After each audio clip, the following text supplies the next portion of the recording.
We'll hit the Stone Cold, didn't hit that today. Oh. All right. I sent Katina Man a message yesterday hitting up Farm Boy with the chicken sausages, those on the barbecue yesterday. Listen, yeah, there you go. Oh, you have an animation for everything. This is crazy. All right, guys. Obi, so glad to have him back in the chair here next to me. The chat loving your return as well too, Obi. It's sometimes it's great like that. So Obi, we'll throw the old boy up there for him one more time, guys. Throw the ones in the chat for our guy Obi, as he will be joining us once again tomorrow, bright and early, 11 a.m. Thank you so much, my guy, and I will be heading over to that desk. Another one. No, thank you. Yeah, of course. We'll give you some time to head over there. Thank you for joining us. Once again, holiday shortened week this week. So Friday's off. It feels like it was just a couple of weeks ago we had another one, but I think we did. But so another holiday shortened week this week. So tomorrow will be the last trading day of the week. So thank you all for joining us here for the midday show. But don't go anywhere. We got the main show coming right back on at right now at 2 o'clock to take you off into the end of the day. Some crazy movers. BSP opened up during the midday session here at around $31. Bending Spoon, it was a $1.6 billion IPO. I was going to ask you, Obi, does your trading view support BSP? Because mine does not. No. So right now, depending on what data package you have on TradingView, the data either shows up or it doesn't. Does yours show? But on P Pro, no. For one of my platforms, it does. But for BSP on P Pro, on P8, we definitely have access to the market data here, and you can see crazy move from a 31 open all the way to 42s. Nice, beautiful, clean breakdown on the $40 mark, and we've found some acceptance on top of 37. So it should be interesting going forward. But another multi-billion-dollar IPO doing extremely interesting price action coming in on day one here today. So shout out to anybody who caught that. I know one of our viewers in the chat actually pointed out that it was open, even though we had eyes on it. So thank you to them for doing that. But I'll see you guys tomorrow. Without any further ado, we'll pass it over to the big boys at the desk here with Sean and Joe. I'll see you guys around. Take it easy. All right, Toby, thank you so much, Obi, for taking that over. Yes, Sharif. Today we get filled in by Obi, and it's right now I was looking at the. Oh no, England actually won. Yeah, I know, man. Shout out to England supporters. There you go, bang, bang, bang, bang, bang for that. Harry Kane doing the best with the least there. 2 goals. Yeah. For Sir Harry Kane there, putting them over Cape Verde. 2-1. Congo, no? Sorry, Congo, my bad.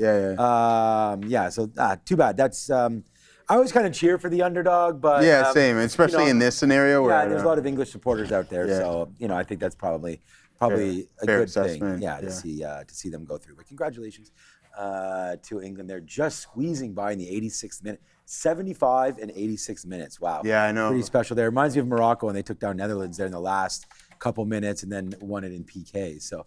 Man, wow. SpaceX down 5%. That's an interesting one. Yeah. You know the thing that is going to help you and I out? What's that, my boy? NVIDIA. Did you see that one? Did you pay attention at all? On the 198. I talk about it so much. I try not to go on. You can't keep going about the same ones. But nice little bounce back there today. We were in trouble early on NVDA. Seems like I'm not comfortable in this chair for some reason today. Yeah, get out of here and go get. I think your food arrived too. I see. Yeah, NVIDIA right there. And I just came back, sitting down here, whatever, had a little bit, I had a salad for lunch. It was pretty good. It was called a Power Bowl, quinoa, some steak was on there, avocado, lettuce, chickpea, roasted veg. It's pretty good. I don't know about you guys, but I like having those bowls there today. So that's a good one. But it feels like 46 degrees Celsius outside right now. So it's feeling like 120 or something, whatever that is. If we can convert that, it is nuts. Good thing Sharif isn't here. That man hates humidity.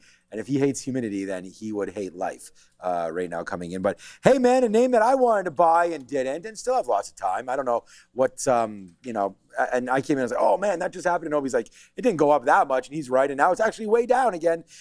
So I guess a deal there or mention of chipset usage by SpaceX for Qualcomm. I mean, I like Qualcomm for that exact reason, you know, just trying to get into more of that space. Yes. Yeah, I can get into that headline again, too, if you would like. So basically what happened here was, it's a report, so there's no confirmation yet, but Wall Street Journal reporting that apparently SpaceX investors were shown a special Elon Musk prototype for this new AI thing. Now, this prototype, which again, not built yet, it would include Snapdragon chipset from Qualcomm. So tangential and prototypical, but that's the news. All right. Yeah, so maybe it's nothing, maybe it's something. And, you know, that's why we talk about it all the time. And that is that don't chase the story, right? Like, let it come back in. I mean, you know, sometimes it'll keep going. And we saw that what happened with Meta today. You know, it kept going and going and going. Eventually, it did fall back in a little bit. But here we go right back into the 200-period moving average. So just like we saw on Qualcomm, or not earnings day, Qualcomm had their investor day, and that was a pretty wild ride for a couple minutes there. And feels like Qualcomm's doing that once more here at 185. Look, I still like the name. Reason why, again, I think it's just exactly that reason. The chipset usage, the usage of their products and chips into PCs. I like that game and I like that plan. And we're at a good level. So I'll probably tonight put an order in. We'll see if we can buy some Qualcomm and see if that gets going there as well. But welcome everybody back to the show. Just a quick little look at some of the sectors that we have here. We do have Sia behind us, so it's always great to have everybody in the building here today, and I'm sure she's going to go over one of the segments is a sector watch. But just for quickly here, you know, what a big day for Microsoft today. I'm not sure if we got a story with MSFT, but nicely done, up 4% there.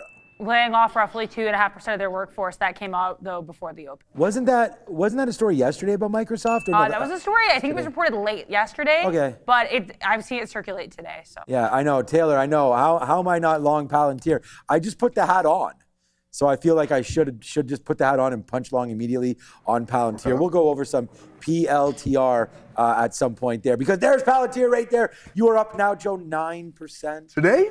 Yeah, man, on Palantir, it's been an absolute monster there for PLTR. And that was one where I've already asked. I mean, Adair's, you know, the hardest worker around here, but I've already asked about Palantir. We actually had some bad news on Palantir, but it didn't move the stock at all. So Spain apparently is saying no public companies, no private companies should be getting in bed, for lack of a better term, with Palantir. They have issues here with national security. So that's their concern with Palantir. So middle finger to Spain then today. Oh, that's what I said, Luis. What's up with that, my boy? Yeah, what's up, Luis? Yeah. Luis is no longer allowed on the show. Until you get this Palantir thing sorted out. Yeah, wouldn't that be amazing? No Palantir. Wouldn't that be amazing if he like phones up, he's like, I got a word that Palantir. Yeah, no, I mean, that would be amazing if we could control our government, of course. AppLovin up 11%. Oh, we did get an upgrade today from Guggenheim on, and now that I see AppLovin and we talk about the IGV, that's part of what's happening with Palantir as well today, right? Because IGV, a big part of the IGV, actually, you know what about Microsoft? Microsoft is the #1 holding in the IGV today. So, you know, that's a nice move there for software names. And we talked about ServiceNow was actually on the note this morning. Wow, for $100. That goes down to 102 early. Not enough to get me long, but there goes now. 7% to the high side on Guggenheim. Positive talk about some of these software names. Quite frankly, just saying they're a little bit too far down. Putting a higher price target on those, I think they deserve one too. So there's Guggenheim getting going on the IGV and Salesforce as well. Joe came with an upgrade there, so we can have a quick look, obviously, at Salesforce as we continue to worry. Bless me. Yeah, bless you. Thank you. Right. And we get to worry about what's going on here in the space now. So that's IGV. And then, you know, just because we're wearing the hat does mean we'll talk about it. There's Palantir 127.50. So a nice little recovery. Yeah, nice little recovery. Nice little move higher there for Palantir and Alex Karp and company. So, yeah, just getting ready to put on a couple of trades. Maybe it's that 128 break. I can't hate on that. Bless you. For Palantir, 128 break, used back to 127 as some kind of support and resistance. I don't mind that. We're definitely not overextended here on the RSI. We're right in the middle, 57.58. You know, we did blast a little higher this morning around noon around 10 o'clock on the RSIs. We did get overextended, but now it's kind of slowing down. So I think like Palantir can do that next little run up. I don't really want to buy anything when it's on the RSI on the high side. Yeah. You want to try to stay away a little bit from that. But that 28 right there, this could be tomorrow's or this afternoon's trade right now on PLTR, breaking through 128 and then using 120. I'm doing that. And then using 127.50 as our stop. So let's put that in right now. A 128.01 breakout on Palantir gets us long, and we'll see if we can do that. Let's try 1 unit right here in the afternoon. We'll see if we can get that break 128 and then use some of these support lines as our help, right? 127, 127.50. I actually don't mind buying it off the 200 period moving average. The problem is I don't want to sit, Joe, here just in case the market's down. We're underneath VWAP. We could see a little bit of a sell-off. And man, oh man, talk about. Oh, you said you were trading the TQs. Good job on that one. No, not really, because went against you? Yeah, it went against me a couple of times here. But I mean, we had a couple of opportunities to get some outs, Katina man, but I was just like, more. We want some more. And then, unfortunately, the more did not work as there's no continuation throughout this. And the downtrend is just fully intact right here, guys. So we'll hop out of that here at any given moment. I will feel no ways about it.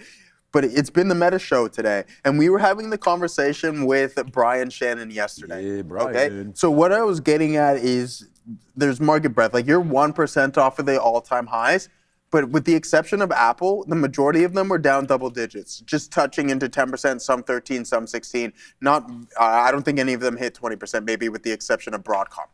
But what I was getting at here is what happens when you see a rotation, and I know you were talking about this this morning as well too, is that the Mag 7, some people calling it the Lag 7 because it hasn't been performing for the past couple of months. But what happens when they start performing again, right? Like, it's like, we forget about these things for a couple of days or a week or so, and then next thing you know, it's like, how dare we forget about the highest capitalization, the most valuable companies on the planet? We're gonna get all out of our Meta here.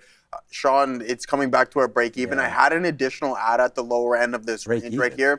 Well, no. Well, that was a great, amen. Yeah, I added at the lows right here. No, that is the trade I'm talking about. Yeah. Watch it barcode a little bit, get some confidence, take that long for the breakout, because I guarantee you your stop was not as high, like not as low as those highs you took. Exactly. Right? I mean, that's the risk reward we're talking about. Yeah, man, that's exactly what we were looking for right there. So we add a little top up there on Meta. But what I'm starting to see here is you have a positive catalyst step within the name, and then hopefully we can get NVDA to find some footing. But we got Google up to 260 at its highs. It was up a couple of percentage points. Apple up 2% here today, with the exception of SpaceX to the downside. Microsoft up 4 1/5, and then Amazon also positive. So, I mean, if these guys even start to approach their all-time highs once again, what does that mean for the Nasdaq? Never mind the memory storage names. I think you established new all-time highs, to be honest with you. Yeah, no, in which? Facebook? In Meta? No, in the overall market, once the Mag 7 starts to that's the next thing to go. I mean, the minute Apple can recover, and we get a nice recovery today from Microsoft, up 4%. I do have something to read to you, though, and if you want to become a real trader, the next trading cohort right here with Real Trading begins now. You can get ready for that. It's next trading cohort is just around the corner, and this time we're expanding our reach. If you live outside of the United States, anywhere outside the United States, now is your chance to apply and join our program. You'll be trading U.S. equities during regular market hours, so be sure to be available for that continuous trade session. This program is carefully designed to help you master market microstructure, different marketplaces and venues, different order types, professional execution versus retail/amateur approaches. And this is very, very important because Joe and I talk about it all the time. Being able to add liquidity, being able to grab a rebate. As Neil mentions all the time too, his bread and butter are those rebate stocks and the buyouts and things like that. There are opportunities to make money on that kind of a strategy. So learn all about those and the professional execution that is available here at Real Trading. Space is limited. Do not wait. Apply now and put your trading skills to a whole nother level here with Real Trading. And we want to thank them. Of course, same platform we use, same everything that we use here at Real Trading, including,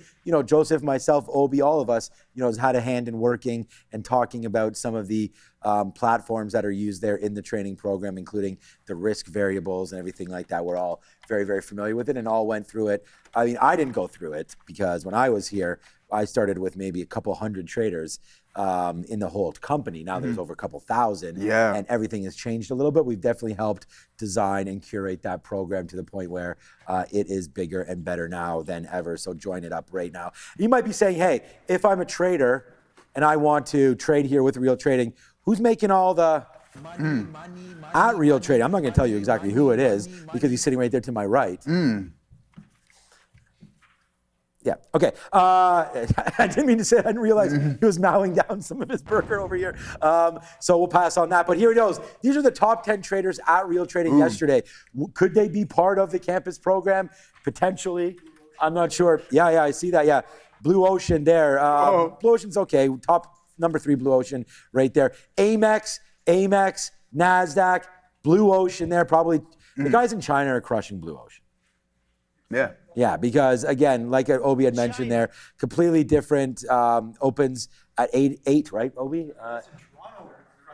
Yeah, some guys in Toronto are crushing Blue Ocean. There's Blue Ocean there. There's Blue Ocean. Canada, and this is a perfect example of what Obi was just mentioning there. Look at this. You can trade many markets. Very nice. 24 hours almost. Yeah. Blue Ocean, Canada, Nasdaq, New York. There it is. Nasdaq, New York, Canada, New York, Nasdaq. All of these names, $5,000 near the bottom, $10,000 near the top. And of course, these are all denominated in US dollars. So, and I heard Obi mentioning there, liquidity is getting a little bit better on Blue Ocean, able to take a bit more shares. So I think all of us are expecting to see those numbers even get higher on Blue Ocean. And Blue Ocean, I have to tell you one thing, just because it says Blue Ocean on here, that's all the gateways. That has nothing to do with Blue Ocean by itself. We do have, I believe, Moon, and I think a few other areas to route and things like that. So just because— What happened to, where's your boy at, man? Neil, he's in London. No, not Moon. You were referring to Moon. Oh, Moon, Jeff Mendel. Yeah. Yeah, I have information about him. Once I am more confident that we can announce it, I will. Is he good? He's good. He's very good. He's good. All right. May or may not be with OTC Markets anymore. Oh. So there you go. So I'll drop some more information on that a little bit later. When we get to talk about that. Oh man, I never got my Moon hat. Damn it. You don't have your bottle opener? I do. Do you have your bottle opener? Yeah. Okay. Yeah, I still have that somewhere at home. I have a lot of. Oh, he's Neil's little. I gave mine away. The tumbler that Neil drinks, Neil's wine tumbler that he drinks coffee out of, that says OTCX on it. Did you ever get one of those? No, man. I don't get anything. Neil's Yeti. Didn't I? I left it here. I don't know who took it, but definitely not me, man. My tumbler is gone. But anyways, yeah. So we'll say shout out to Jeff Mendel, and we'll get more about it. So, yeah, man. I'll tell you more about that one later. But yeah, shout out to Jeff. He hasn't been on the show in a while, and that's part of the why. But he is. Thanks for asking. He is completely healthy. And he's most definitely golfing somewhere. Oh, come on, man! All these guys right now. What are we? They're doing good. Well, think about it. You got to think all of the Wall Street boys are probably over in the. Well, it's still that Friday is the day off. What is that place in the Hamptons, right? The Hamptons. Yeah. You got a couple properties over there. I thought you did. I was gonna see if I could. I just Airbnb my properties. Well, I mean, I can let one go for you. You really? Can I get a discount on it? No. All right. Well, I don't. No, he says. All right. Oh man, I wish. I'd be happy. Forget about the Hamptons, man. I'd be happy with something in Muskoka. Yeah, you know, a little bit of Collingwood. Yeah, the Hamptons don't got anything on. I'll take a spot in Barrie. That's how desperate I am right now. You know, Barrie. Man, if we don't want to lower the standards that much, my boy, relax. All right. I'll talk a little markets here. We're having a little bit of fun. It is Canada. Yeah, exactly. It is Canada Day. Katina Man says it's an absolute heater out there. What is on the heater today? 46. Yeah, feels like it. 46 Celsius. I can't wait to get out there. In Fahrenheit. Yeah. All right, go ahead. It feels like that. 11.25%. Are you going tarps off somewhere today? Of course, man. I'm going to ride the bike down to the workout gym. What about just putting on a tank top? Yeah, there it is. 115 Fahrenheit. What about just putting on why? I don't know. Because then you get the tan. The Ricky tan. The wife likes the tan? No, she doesn't like the Ricky tan. Man, come on, get out. She doesn't like it? Who wants to have the you mean, no, I was saying she likes the full tan. The full tan. The tan Joe. Yeah. The tarps off Joe. Yeah, exactly. Okay. I mean, we were talking about the crypto space, guys, yesterday where everything was blood red. Yeah, 115 right now walking on the streets of Toronto. Bang, that's what we're talking about over here. Yeah. Good luck to Portugal and Croatia tomorrow. Yeah, good. I mean, they're going to be playing in this heat. You know, I think we might have to have some more hydration breaks Hydration there. Nation. And some more laying around on the field and all that Well, stuff. if they're Portuguese, that probably will happen. But they get a lot of that. Only 90 degrees in South Florida. What are we even doing? Yeah. Is it In Toronto. All right. All right. Sorry, go on. I'll let you It's finish. okay. It's okay if we talk. I know we got our own thing here, man. It's 46 degrees Celsius. That is 100% right. Yeah. Okay, keep going. Hold on, I'm going to keep going, man. Keep on my It phone. feels like 46. It's not. I already looked at the weather network. And if you go on Apple weather, it's already discredited. You got to use the weather network, my guy. I'm using Apple weather right now. No, man. All right. So there it is. Okay, fine. I'll use the weather network. CRM 5% today, getting the upgrade today, guys. IBIT, MSTR, Ethereum, BMNR, Coin, Circle, Bull, SoFi, and Robinhood, all in the green here today. High or mid single digits, so not too bad. And also, just in case you were curious, Katina, man, your boy CrowdStrike running into all-time highs once again here today. But Pan W 4 days in a row. I was talking about this earlier this morning. This is a kablamo, no shablamo on this one, as it's just continuously making these new all-time highs. So some really nice price action there. And how has our boy Applied Digital been doing? Ooh, failed high and coming off of those highs. I remember they signed I think it was around $350 million deal, a lease agreement there with one of the hyperscalers, which really drove this stock to an additional higher. Now, as for Reddit, it's like, okay, Reddit up 15%. No one really talking about this name, but it's going absolutely parabolic. We can find out if there's any form of a catalyst on it right now. Reddit is powering the world's. I have a very important update to make. Okay, go ahead. The Maple Leafs have a number one I goaltender told you, my boy. I told Sergei Bobrovsky. I'm going has now home. signed. This is it. We are ready to go. Brent, we are ready to go This is now. it. It's over. Now we sign Zach, That's and we're it. Let's go. Let's go, Zach We're legit Werenski. contenders. Man, Okay, here we are go. you ready Here we for this? go. Okay, I need to breathe. Let's go. Okay, are you ready are you ready for this? Man, I got to look at my group chat here momentarily. Yeah, man. Thank you for that. That is legit, isn't it? This is from my wife. So what's bro's name again, our new GM? John Chaika. Chaika. Okay, so my friend is a. I know. Yeah. You told me we met him in the. He knows Chaika or something. Yeah. So he worked for the. guy. Yeah. No. This is a completely different guy. story. Yeah. So my friend actually works for the AHL version of the Coyotes, right? Right. So Chaika was the manager at that time before it blew up and it went to Utah. Chaika had some so problems he over there. hates Chaika. A lot of people did not like Chaika from Arizona, including him himself. Some people are like, hey, players didn't even want to play for him because of what he did to Shane Doan. Chaika comes in the 10th year of us having Austin Matthews. I wouldn't say it blows everything up, but has made every right move. And then we also have the fact that we got the number one pick in Gavin McKenna. That was the this is crazy. I think and that was the Kawhi. domino that dropped. Was the number one pick. Because the minute you got that, you went from a rebuild over to okay, now we have a winger. It's like a couple of years. He's a rookie. Oh, he's 18 years old. Yeah, exactly. So, I mean, he's going to have his ups and downs, but they have what Austin Matthews and William Nylander didn't have. So they'll have, McKenna will have the guidance of Austin and JT there and they William just signed Nylander. Radish as well. Exactly. On the back end, taken from Tampa. Exactly. 8-year deal there. So Zach what's the Werenski deal? also What's the deal on US. this here? 7 a year for 3 years. But Bob is 38 years old. He's older. So he's got 21 million. Yeah. But the Leafs have an amazing cap situation as well. Okay, I got him. So anyway, shout out. That was expected to happen. I mean, the minute that Florida got all these different goalies, we knew Bob was on the block there. This guy cost the Maple Leafs many rounds. Very many. He was back-to-back Stanley Cup winners. He's been to 3 Stanley Cups, I think, and won 2 of them. I think he has 2 or 3 Vezinas. So shout out to the Maple Leafs there, as nobody in the chat most likely gives absolutely craps about anything. But it's our show, and we'll cry if we want to. Zero bleeps given. But that's it. Anyways, as you can see, we're pretty excited there. Yeah. And I woke up today to my daughter, and I told my daughter, "Happy NHL Free Agent Day." And you said that to me, Brendan, early this morning as well. I did. Oh, listen here. Take this. Listen to this. Demidov re-signed in Montreal. Yeah, I seen that. Oh, so think about it. Kawhi's back to Toronto, right? So imagine LeBron goes to Toronto as well. No, Golden State with whoever. Free agent.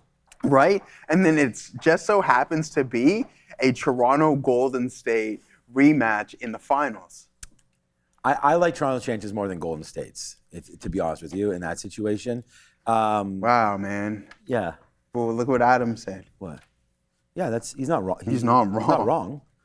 Actually, he's completely wrong. They've been amazing for the last the last decade. They made the playoffs in 9 straight years. Yeah, but they how many rounds did they win? So are we classifying? No. I'm saying garbage. Right? Great? They've been no. To our expectations, yeah, they've been completely garbage.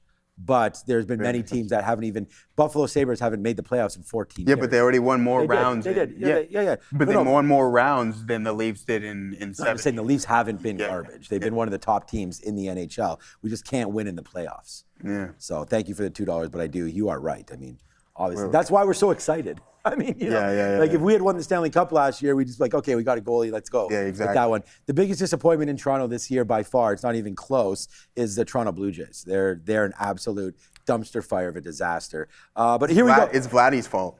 Yeah, probably. Don't say it in front of Neil. I tried, but it doesn't work.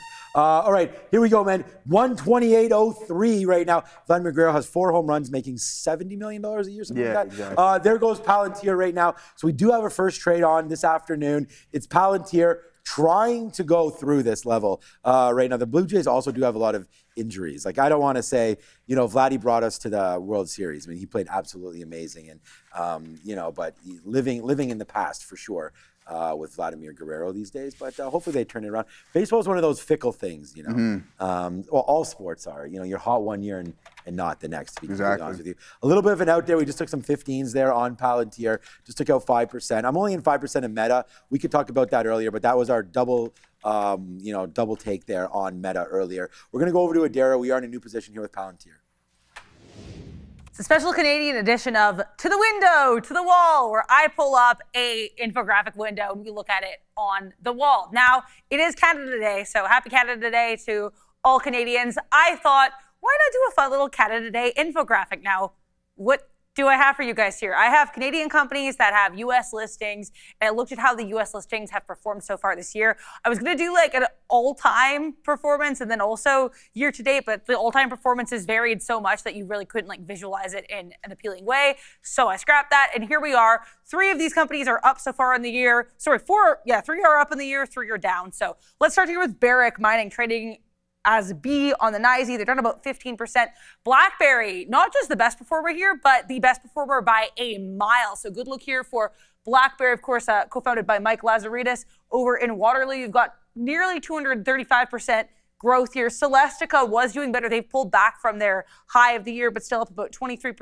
Synovus, CVE, they're up about 46%. Lululemon, just getting all of the energy squeezed out of this one. They are down about 45% so far this year as of yesterday's close. Shopify down 29%. Now, what's kind of interesting to me is you'll see a whole bunch of infographics coming out over the next couple days about the best and worst of the Nasdaq and the SPY so far this year. Lululemon and Shopify are both amongst the worst performers in the Nasdaq. So a little bit of a bad look for Canadian companies, unless you are BlackBerry, in which case you are certainly smiling. So here is our Canada Day infographic. In case you're out here like Adara, we're mostly viewers in the US. What about Independence Day? Not to fear, I have more infographics coming. Also, I want to know your guys' thoughts in the chat. Is the District of Columbia considered a state? You'll find out why I'm asking in a couple days, but let me know here in the chat. And that was today's segment of To the Window, to the Wall, as we send you back over to the guys.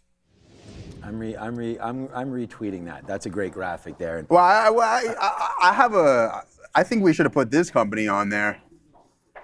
Like everything else is not. You see what you see? You're very intimidating because you're always you're right with the hands. You're Italian. I like it. I like it. I like it. Yeah, you're Italian. I talk with my hands all the time. Exactly, and that's what. So when we go like this, we know.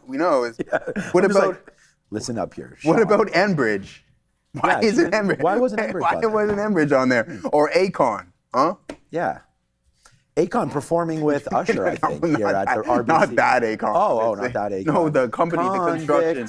Yeah. Music. Oh, okay. Yeah, Enbridge is a nice one. Here's ENB. Yeah. Enbridge also listed, of course, dual listed in the lovely United States. Yeah, I feel like that's. But today we say Happy Canada Day. That's all right, Adara. Now you pissed off Adara. Great job, Joe. But you weren't happy. Damn it, Joe, man. Okay. What's happening, guys? Yeah, I don't know. She's covering for this. Just That's see how fine. it is. She's very upset. Okay, so she's not upset at all. The one thing that nobody knows about Adara, or maybe you do know, sarcasm, and she can admit this. Yeah. It takes a minute. Takes a minute. Even though I did make her. I say some jokes to her, and she looks at me like, "Oh man." And I did make her chuckle though, because remember when she was going on how she got lost in the malls and stuff? Yeah, she would wind up on the QEW. And you're like, yeah. I'm like, and then you're like, yeah, you better not go to the Mall of America. And I'm like, yeah, because Adara's gonna end up like a scene from the back rooms. And I've seen her chuckle on that one. It's hard sometimes.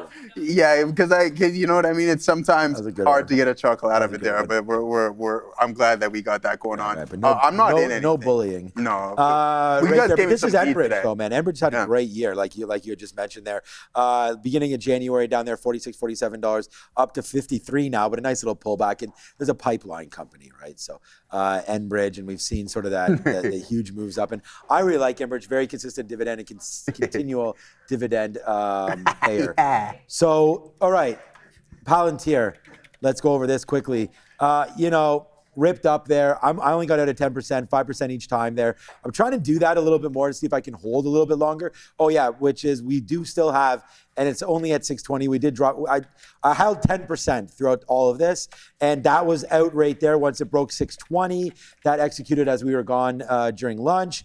And then I don't have another stop other than VWAP, which is all the way down here at 613. And even then, I think I'm going to reload it if it gets into there. So we'll be putting on many more shares if it does come in to those levels. And then I do have an offer up near the high of the day in and around this 625, 620 to 630 area. So if it gets back up there, we'll see if we can get some excitement back into the space there with Meta. And right now, just kind of hovering around. So this was the take of VWAP once we failed it on the first take there early on. And Palantir's coming back in, so I do have to discuss that a little bit. We only had 3/4 of a unit there, so we didn't trade it too hard, and now we only have about half a unit left as we got out of 10%, so we have a little bit more than half. But right there, we let it fall back in. We saw the story early there, of course, about the compute and trying to sell some of that, and that's obviously a great little idea by Meta and Mark Zuckerberg, giving them 10% on the day. Once it came in, we opened up the day right around there, 611. Fell back in. We were talking about, as this was all happening, that we like this kind of area for support. That actually matches what we talked about. So that was the support. But then I took it on the way back up. So once we bounced off that support, I said, if we break 6 bills again, let's take Meta. So we do that. Bunch of outs right there. The highest we got, unfortunately, was 610, something like that, which matched, again, sort of those pre-market highs. So we're really happy with a lot of executions there. Then it fell back in. And that's where we said, okay, so we put that back on there and then let that rip to the high side and then got a bunch more out, including, again, at the 50 period. We weren't sure if it was going to continue there. And then that's when it started to blow up. And then we got 615s, 618s. We got 24 there. There's 20 when it dumped out. So now we'll just wait on Meta. It might not do anything here into the rest of the afternoon. As I said, very warm weather out there. A lot of people maybe not at their desk. All right, so, Elon Musk denying that they showed a prototype. So Adara, get ready for that. Grab that story. I just heard it in my ear. Elon Musk denying any kind of prototype that they had showed to anybody. So you're probably going to get, this is the first story right now. So remember, the reason why I'm not smashing this Qualcomm short right now is because it's at the same level it was at before said prototype. So this is prototype talk. This is it coming back down. So if it was still up here, and we get that report out of, and again, I just heard it on Benzinga, so we'll give it a minute to Adara to get it. But there it is, the move back down in for Qualcomm, and Adara's going to verify this story. Not only will I verify this story, guys, I'll take you one further. I'll actually show you the post. So here's a look here. I'm going to see if I can zoom up. Basically, as you know, this headline, Wall Street Journal reporting that SpaceX showed investors a prototype of a new AI device from Elon Musk, of course, CEO of SpaceX. Now, Qualcomm actually moved on this story because the initial report from the Wall Street Journal suggested that their handsight-like device actually did include the Snapdragon chipset. Then Elon Musk posts as of 2 minutes ago, quote, utterly false, in response to a tweet about this Wall Street Journal article. One thing here about Elon responding to articles, sometimes the things he says are false or lies are actually not false or lies, so keep that in mind as well. That has happened at least one occasion off the top of my head, in case you're wondering what occasion I'm thinking of. In April of 2024, Reuters reported about the scrapping of one of the Tesla vehicles. He said, quote, Reuters is lying. Then he changed the tweet saying Reuters is dying, and then it turns out Reuters was correct. So just be aware here. Elon Musk's track record with this is a little bit shady, but either way, he's saying that this Wall Street Journal report is false. Back to you. He's having a burger over there, kind of smelling pretty good over here. Yeah. You didn't have one? No, I had like a power bowl. Okay. A little bit of quinoa, a little bit of salad there, a little bit of steak on top.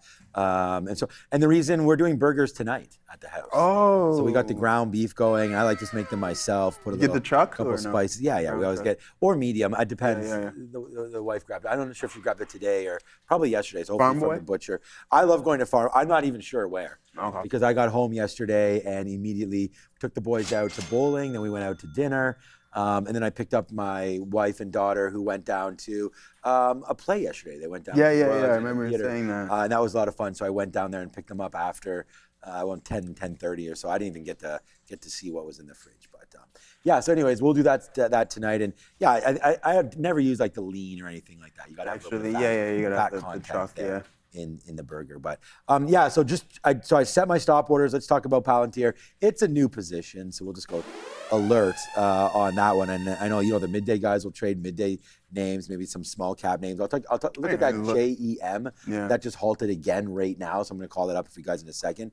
But my plan of action, we'll try a little bit more somewhere around this 127.60, which will be the 50-period moving average on the 1-minute chart. What I've noticed here in the afternoon, I don't even really want to use a 5-minute chart that much. I'm trying to focus on the 1 minute. If we can get some scalps going and sort of top out the kind of day that we've had, then that's my goal on the afternoon, is to try to stack up a little bit and add to what we have and not try to make any of those like hero plays. Kind of, that's what I consider we do in the morning with those kind of plays like Meta. We're trying to make our day, and if we get good opportunities right away, there's some good volume in the first half hour, first hour. So we like to try to play momentum and try to get those names going.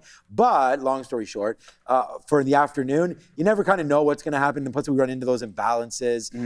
But anyways, regardless, we're going to go long Palantir there. My stop is going to be 127.50s. In and around 127.40, this little line right there. If that stops us out, then that's fine. That's sort of where we bounced off of last time. We're going to see if we can extend out. The problem right now is we're in the money. I mean, okay, let's take another 5% if we get to 20. I was going to say, if we could take 20 cents or so on this, that's good. If we can start to get out, and then maybe there it is. So maybe we can average back into it if it does come back down. But let's let this try to float higher. I still have 85% of this trade. Every out of mine in this afternoon will be about 5%, okay? So my next offer, I don't even have out anymore. We're going to put that at 120. Let's put it at 40s, and then we'll see if we can get that if it does climb just a little bit higher. There's Alex Karp sort of road showing a little bit this morning on a few different stations, and now there goes Palantir. As we do have a strong IGV today, which means Microsoft continuing to go higher there. I wonder if this is the next one. Microsoft down 17%, I believe, last month. So this is a daily chart for Microsoft. We'll go back in here into June. Let's go right here. Yeah, I'm not even going to take that top. Let's go the close right there on June the 1st, all the way to the lows there. Yeah, 18% at the lows for Microsoft, and a nice little battle back over the last couple of days, last 3 days.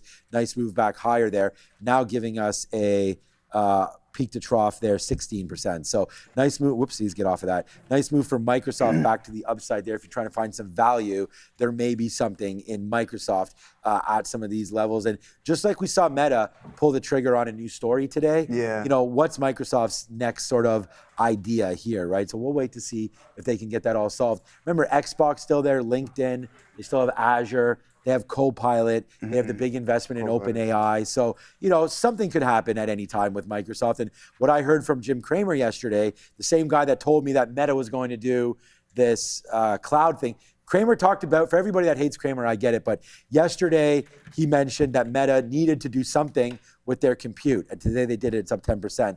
He mentioned with Microsoft that potentially, you know what they could do? What's that? Buy all of OpenAI. I'm pretty sure. Do you think Let they that could sink in? Do you think they could do a hostile takeover? I mean, it doesn't even have to be this, just offer. Like, just see, I mean, I guess it would be hostile, but right. just put an offer in, see what winds up happening. Because OpenAI could either raise money by coming to market. Who knows how well that will be received these days, right? Obviously, SpaceX well received, but SpaceX right now is at 158.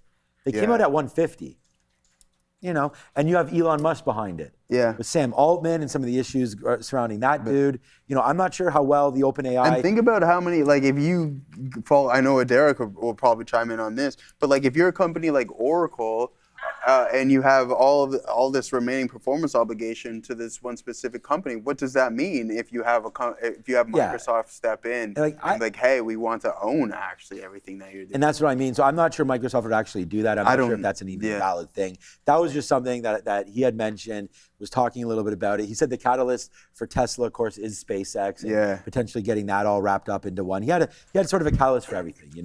Apple was going to be potentially being allowed some of that Chinese RAM to come through and memory and component parts. If that happens, and some of the worry around Apple may be dissolved as well. No worries right here. We'll see if we can have these diamond hands with Palantir, as right now it's 25 cents in the money, and we'll just take a couple more outs, right? The 2 more outs right now. So 5, 10, 15, 20. We have 80% left of Palantir, and we have 100% left of Sia, who's going to go over her what's happening now, right now.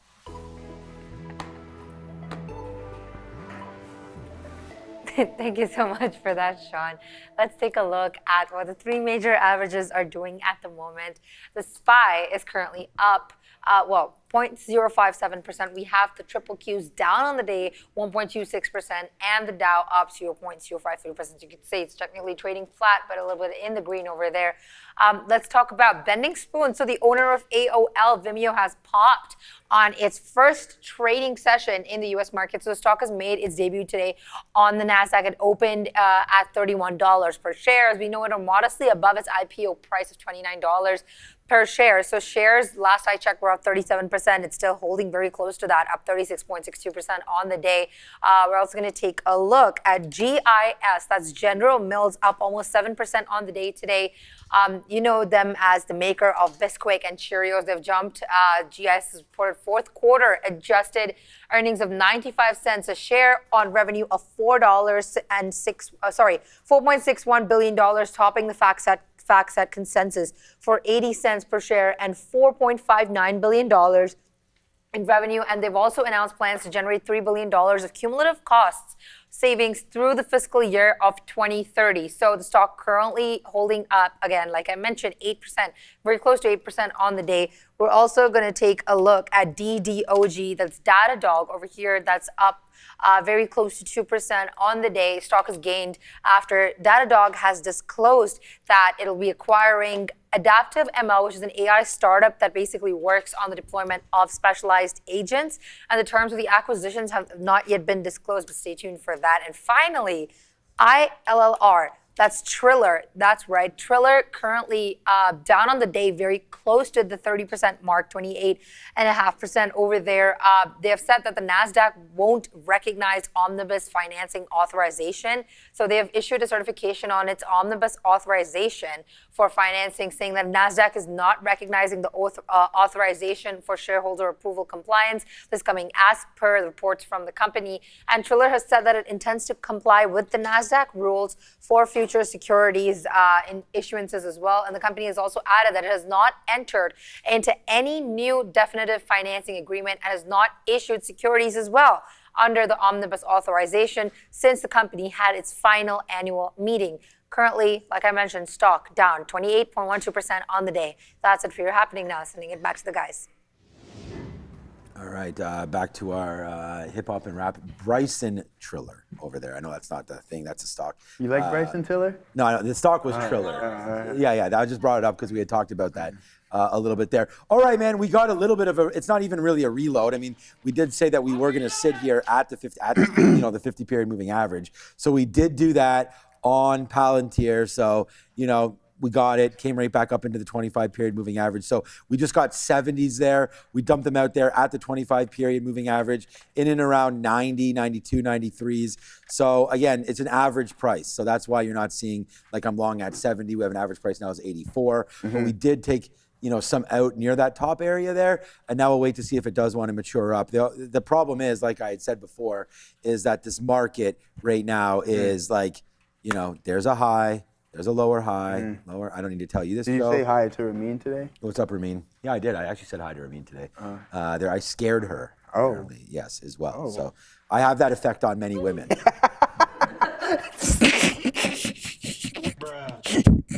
It's crazy. Remember those dramatic pauses? Yeah. That was a good one. That was good, right? That's what I'm talking about, man. I mean, come on. We got to try to be. We gotta try to have some fun over here. You want to talk some quantum? Once in a while. Do you want to talk some quantum names? Maybe? Do you want to? Yeah. Well, I feel like man. I was in the middle of talking about the futures, but yeah, you go over there. No, don't take it over, my guy. No, you just take it over. If you want to, you can. No, it's all good. Well, I figured I'd chime in a little bit. I would give you a little bit of a break at least. No. Give me a break? Yeah. But you're the one working all day. I'm okay with it, having a fun time over here. No complaints coming from over here. So. I just love it. Thank you for everybody in the chat, man. Everybody enjoying themselves here today. Why not? I mean, it's Happy Canada Day to everybody that's out there. And Joe right now is going to go over quantum names. Yeah, we're going to go over a couple of the quantum names here that I happen to just actually lose off of my list, but it's okay. We'll figure it out here. Here's QUBT, guys. I mean, it's been quiet, and I'm going over them for I don't know what reason because there's so many other hot sectors, but I think it's important for us to know because this was a space that was really in play for quite some time. There's a wedge starting to form, but it is descending, so I would keep an eye out on QUBT for a potential fall. I hear Sia laughing in the back of my head, so she's probably reading the chat on what people are saying with your previous comment there, Katina, man. We'll get to there momentarily. But again, it's all identical patterns right here, guys. RGTI, we have quantum, that's batteries, but QUBT, IonQ doing the exact same thing. So just in a perpetual downtrend at this point, and it doesn't look good in a space that we're like, hey, IBM, we'll pull up IBM getting $1 billion in government investment here. Today? No, but remember the story when there was $2 billion, and then it was $1 billion to IBM. They were receiving half of it, and then a couple $100 million dispersed among some of the other smaller names, and one of them being excluded. I believe it was IonQ, D-Wave, it was D-Wave that I think didn't get any of the funding. No, IonQ is correct. So I mean, listen, it's this exact same thing with silver, right? Like you had such a hot run. But then eventually things cooled down and people moved on to that hot new shiny toy, and that was the RAM play, right? And the cybersecurity was hot for quite some time, and there was a lot going on. So I mean, QTUM is the ETF here. You know what's funny about this, Katina, man? Want to take a look at the? You didn't sound too enthused. Yeah, what? You didn't sound too enthused over there. But like, let's take a look at the holding. Here. This is the fine. I'm too hyped up. I'm not hyped up enough. Yeah. It's a tough situation. Watching what you're doing. All right, man. So this is the quantum ETF, but Micron is at the top of the list. You have Intel, STM Microelectronics was actually on the downgrade side of things, I believe, ARM Holdings. So there's no real quantum play in this Defiance Quantum ETF, which I find something. I think to all of that point there, yeah. I think the real play for quantum, especially for myself, is IBM. I mean, yeah. I feel like quantum. Okay, by the way, fail. I mean, we tried. Tried it, man. It's just nothing worth but a try on that one because, nice moves higher there. We're able to get some in. So we do wind up putting an L there on Palantir today, unfortunately. We put on the hat and we put on an L because that was just boom, boom. Tried it, got a little bit out both times. Then eventually, once it breaks lower, we want to stop out of that trade. So, not a great one there. But again, we wound up having, our total position was 1 unit, but after all of these outs, we probably had about 60% left, so half a unit, etc. there. But I've learned, and I talked about this. We've learned this lesson. I never really, and before you went about quantum there, which was all good. We talked about these lower highs being made here on the futures this afternoon, and really starting to get back into some of those levels that we had seen in the morning time here this afternoon. So just not a huge move there for Palantir and an opportunity to go higher. I think we still want to buy Palantir, but now we got to wait to see if the futures hold down into here around 30,100. So I'm just going to look at it. Normally, this is a spot where I'd buy right now. Like if I wasn't in that there, back into the 200 period isn't bad. And sometimes, you want to say you don't want to think about what's happened in your past trade and just look forward to the next trade.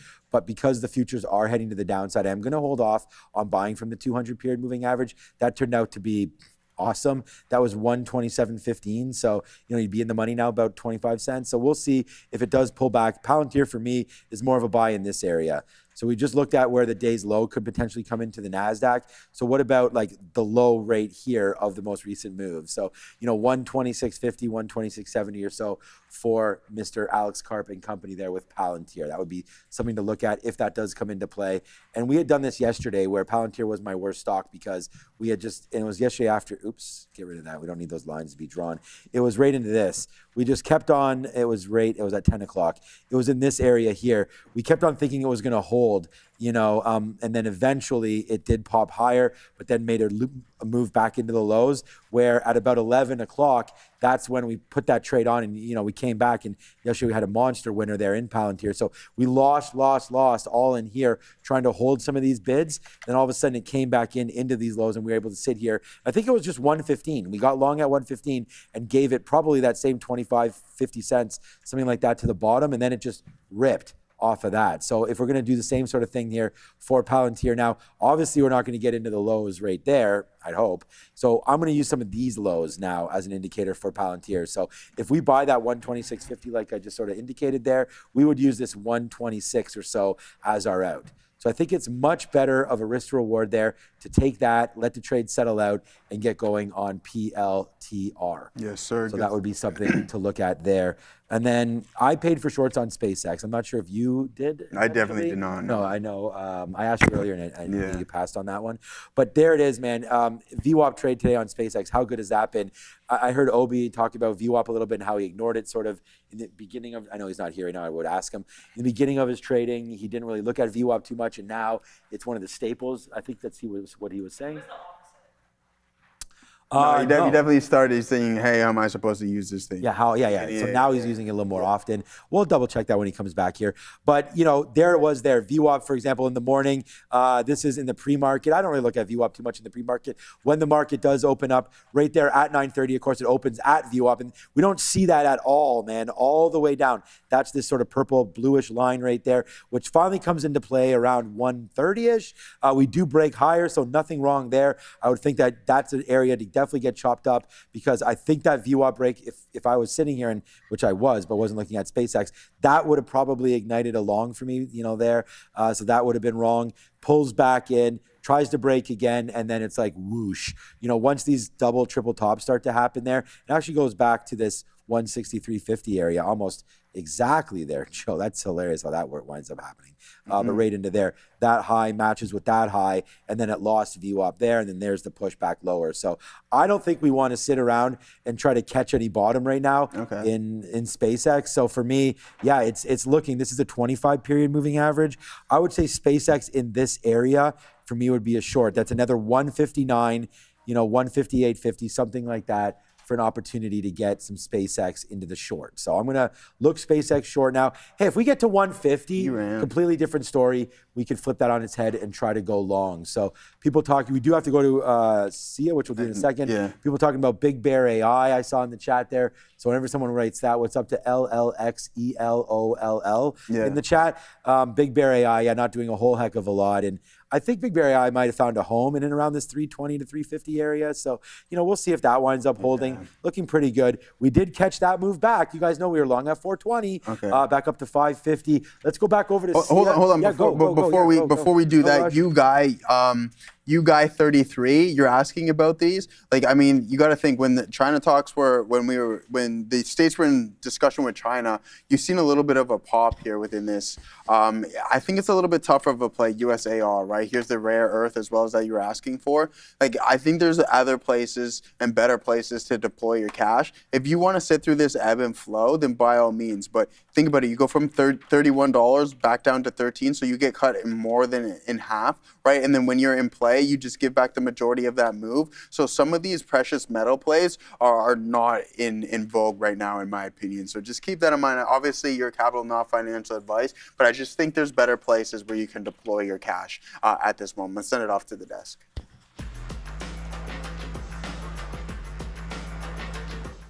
Thank Thank you so much. The IWM currently trading flat, but it is sliding towards in the red right now. We have two individual tickers I have picked for you for right now.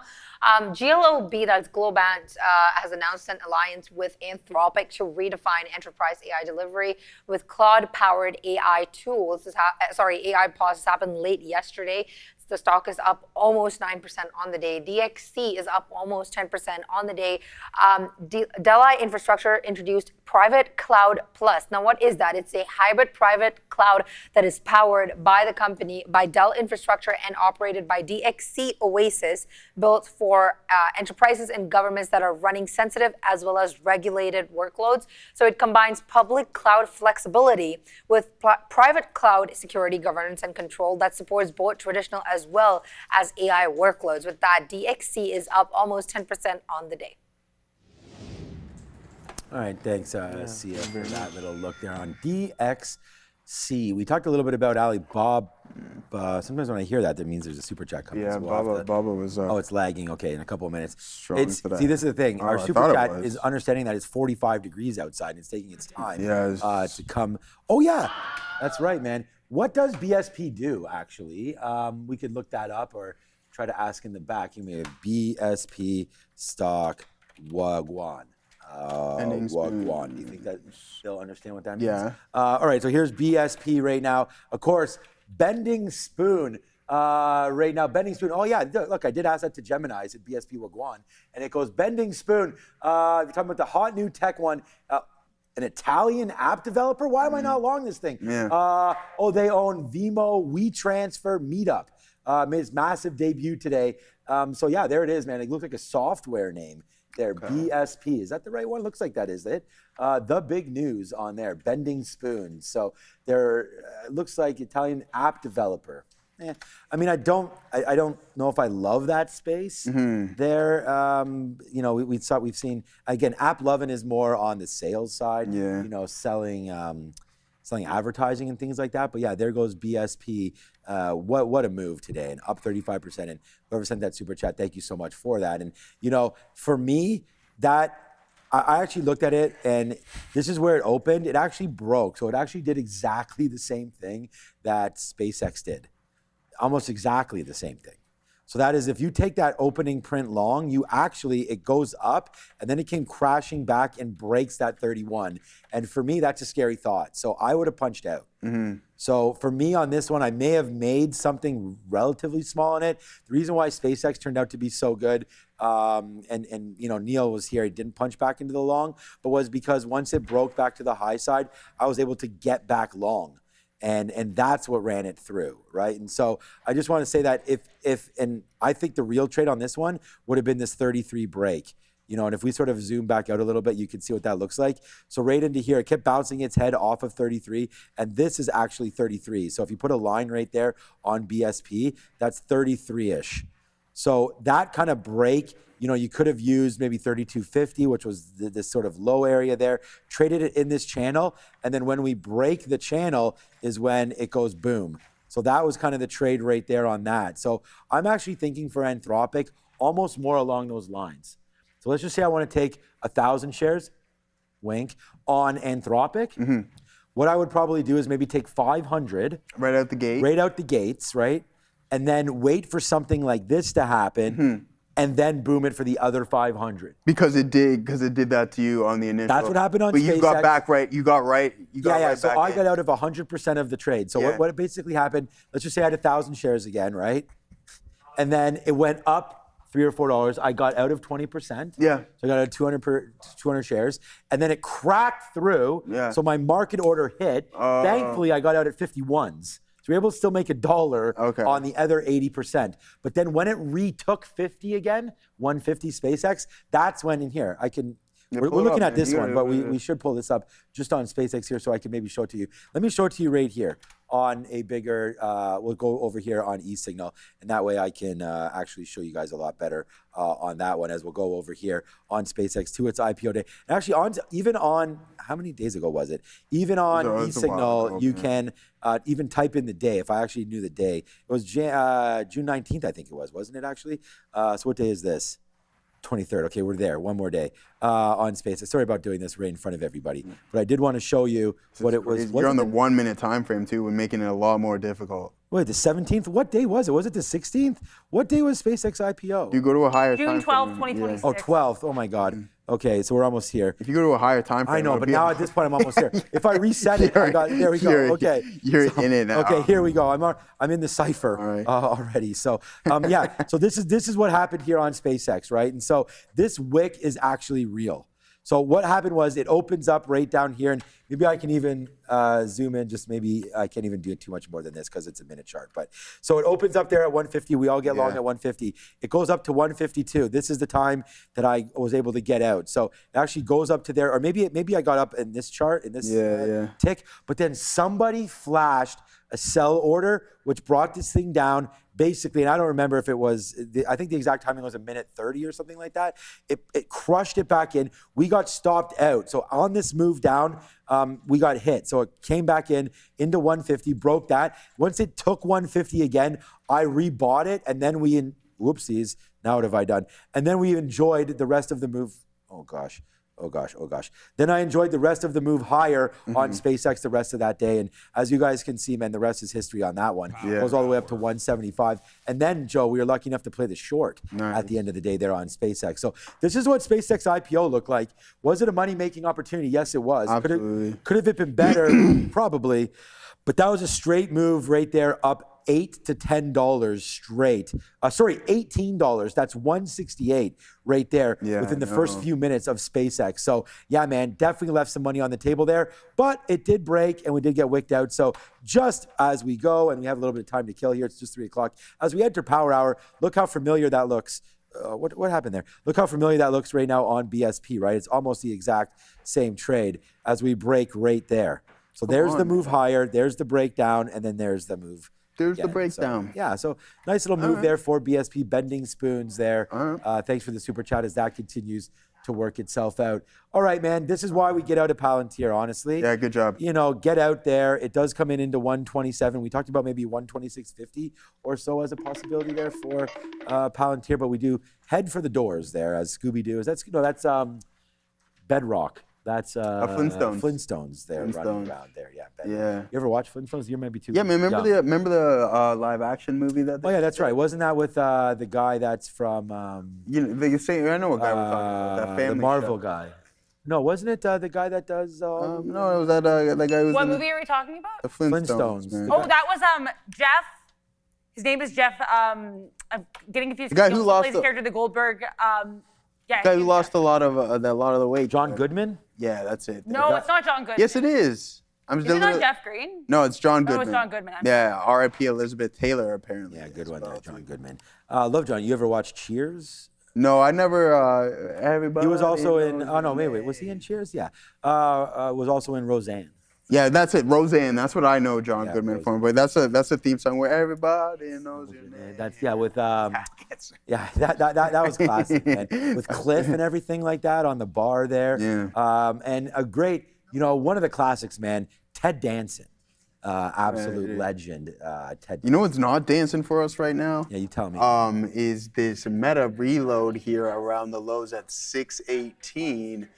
That's not good working out. If it breaks 25, guys. Whoa! Trump is speaking right now. Yeah, thanks, Donald. So there it is, an absolute flush city right there on this name as it cracks through the support level. Nasdaq not even around. Nasdaq acting in the opposite direction. So I'm not going to hit panic mode just yet, just in case this is a liquidity grab south of this support level, right? Like this was holding up. We couldn't break through. What I'm thinking is going to happen is that we just try to get all these soft hands. Shout out to Soft Hands Hockey League too, if you know what that is. 615. If it does head towards view up, then I'll just get out. Once again, I'm working with about a quarter of what I had on the initial long here today. This is most definitely our better trade on the intraday session. Start really small. To be honest, so what I have on this position is exactly what I had here and what I had on that reload. But don't forget, we still had some inventory for this one. This is where we really loaded it up here a bit, and then boom, boom, boom, and we held that forward, that nice continuation. But this wedge pattern not working out for us right now. Looks like the shorts are going to be coming into play. Donald Trump speaking sent Meta to the downside, but what did it send to Why almost is he a new? speaking? What's going on? Well, we can figure that out momentarily, my brother. Yeah. But guess what's back right up towards the high of the day? NVDA, yes, man, yeah. So not too bad of a look, back up to 298. That was around 293 off of the lows. And how have some of the Mag 7 names been performing here today? JPM was up almost 2% at one point, Katina, man, sorry to interrupt, which is holding up right now at 333.92. So not a horrible look there, guys. We talked about Robinhood also being up 8%, but what we really want to focus on right now, and I know we talk about them a lot, but a lot of people own these names in their portfolios. AMD actually down 5%. Okay, yeah. AMD down 5 3/4, but yet NVDA is only down 0.5%, 0.6, right? Palantir up 9 1/5. IBM positive here today. Meta up almost 10%, and the rest are all green with the exception of SpaceX, NVDA. So 3 of them out of the $1 trillion names are red, and the rest are still positive on the intraday session. I got to really rethink what we got going on. I know you still have Meta at 599. I'm trying a couple of reloads on it. It's just not going anymore. Are you? Yeah. So I was just going to say that. Let me know, because let me know what that result of that is, Andre. There, Brendan's now back. He could probably help with that as well. Okay, well, yeah, okay. If he's responding to you, fine. 615, 616, right there coming in. I was gonna say for Meta, for me, it's very simple. I'm reloading at 614. I'm reloading it ahead of 614 right there. So if that comes into play, I'm gonna use VWAP and I'm gonna use 610 as my out. So definitely gonna reload Meta at 614. Perfect. Thank you, Andre. I'm going to use it right there at 615, and I'm going to get out at 610 if it breaks lower. Okay, so that's what we're doing right now with Meta. That's my plan of action. Let's go back over to the big desk with Adara. So we have President Trump. He did a little baby speech there, like a little mini speech. He was hanging out with the Secretary of the Interior, Doug Burgum, who I believe is also former governor of North Dakota, which is probably why they were together in North Dakota. They cut a ribbon at an event. Now they're going downstairs to the amphitheater for the proper speech. So he has not had a proper speech yet. There is this bounce here off of the lows. I'm seeing this recirculation here of that Micron story. Again, this was announced literally not even today. It was announced earlier this week. Micron will be investing $250 million in Trump accounts. President Trump praised that decision. Either way here, guys, just keep an eye out. He should be speaking at any moment now for like the proper speech that we're expecting. Back to you. Thanks, Darren. And you see the market nicely cooking right now. I mean, and that's even the president maybe getting that going a little bit, but there it goes. Nice upside play there. And I just want to say, sometimes no matter what you think about the stock or the market, you do have to stick with kind of what you've been talking about, right? And the 200 period's been pretty good there. So there's just a look at Palantir. I'm going to stay away from it, but it does wind up holding that. Oh, the name I wanted to get into that we sort of lost track on there was Alibaba. I heard you mention that. I'd sort of said that, I don't mind Alibaba, and I don't. So I'm glad you mentioned that. But for me, Alibaba right into this level is a little bit of an interesting level, because now we have a few days upside off of that $90. So, I'm very aware of what Alibaba's trying to do. So for me, the AI story, I still think it's pretty early. But if things are going to be expensive in AI land, which we know they're going to be, right? I mean, we talked about how expensive it is right now to build out everything involving AI. And it's not, I was actually talking to my 24-year-old yesterday, and he was saying that, part of the thing is it's actually not that expensive to train these AI models. Yeah. The expensive thing is in the production of whatever the outputs are, So that, to me, if the training isn't that expensive, then I can expect Alibaba's models to be whatever they are, and probably still pretty good. We had the Quen model. They've released a couple different models. And he mentioned another one as well. It's not Kitty or something like that, but you guys might know in the chat, it's a private company in China that apparently is doing awesome right there. But anyways, right here, we actually go back and touch down to $95, which was actually a breaking spot back in 25, where we started to go from there, and then it, just went back up. We actually retested and held and broke. Then we fell from 150 back to 95 again, and basically stops at that price. And that was the the ignition to go back to the high side there. And here's another drop right into 95 again. So I'm debating right now to maybe take a spot here if you get it back through $100 or take it today, whatever, and you buy some Alibaba with a stop just under that 95 somewhere. So I don't mind that for a trade there on Alibaba. And the reason why it comes on the scanner today is, and you can see, I'll show you, I showed you sort of the list of stocks that I scanned for. And, you know, Alibaba right there came into VWAP. So there's VWAP, there it says BABA VWAP. So came right in, and that's what it's trying to do right now. So we'll see if Alibaba can hold this VWAP and get back down to the downside. But I do like it right now, potentially as a long against that 95. And I know that's maybe an anti-American thing to say, but looking for other ways to invest into the AI trade, that's maybe a stock or an opportunity that's been so beat up. Maybe there is some love there for Alibaba. And please, I do understand the downside of investing in a Chinese name. So that's part of the reason why I'm not, full port into that name, but I do like it. Alibaba. I believe it's a call for Sia. All right, then I'm ready.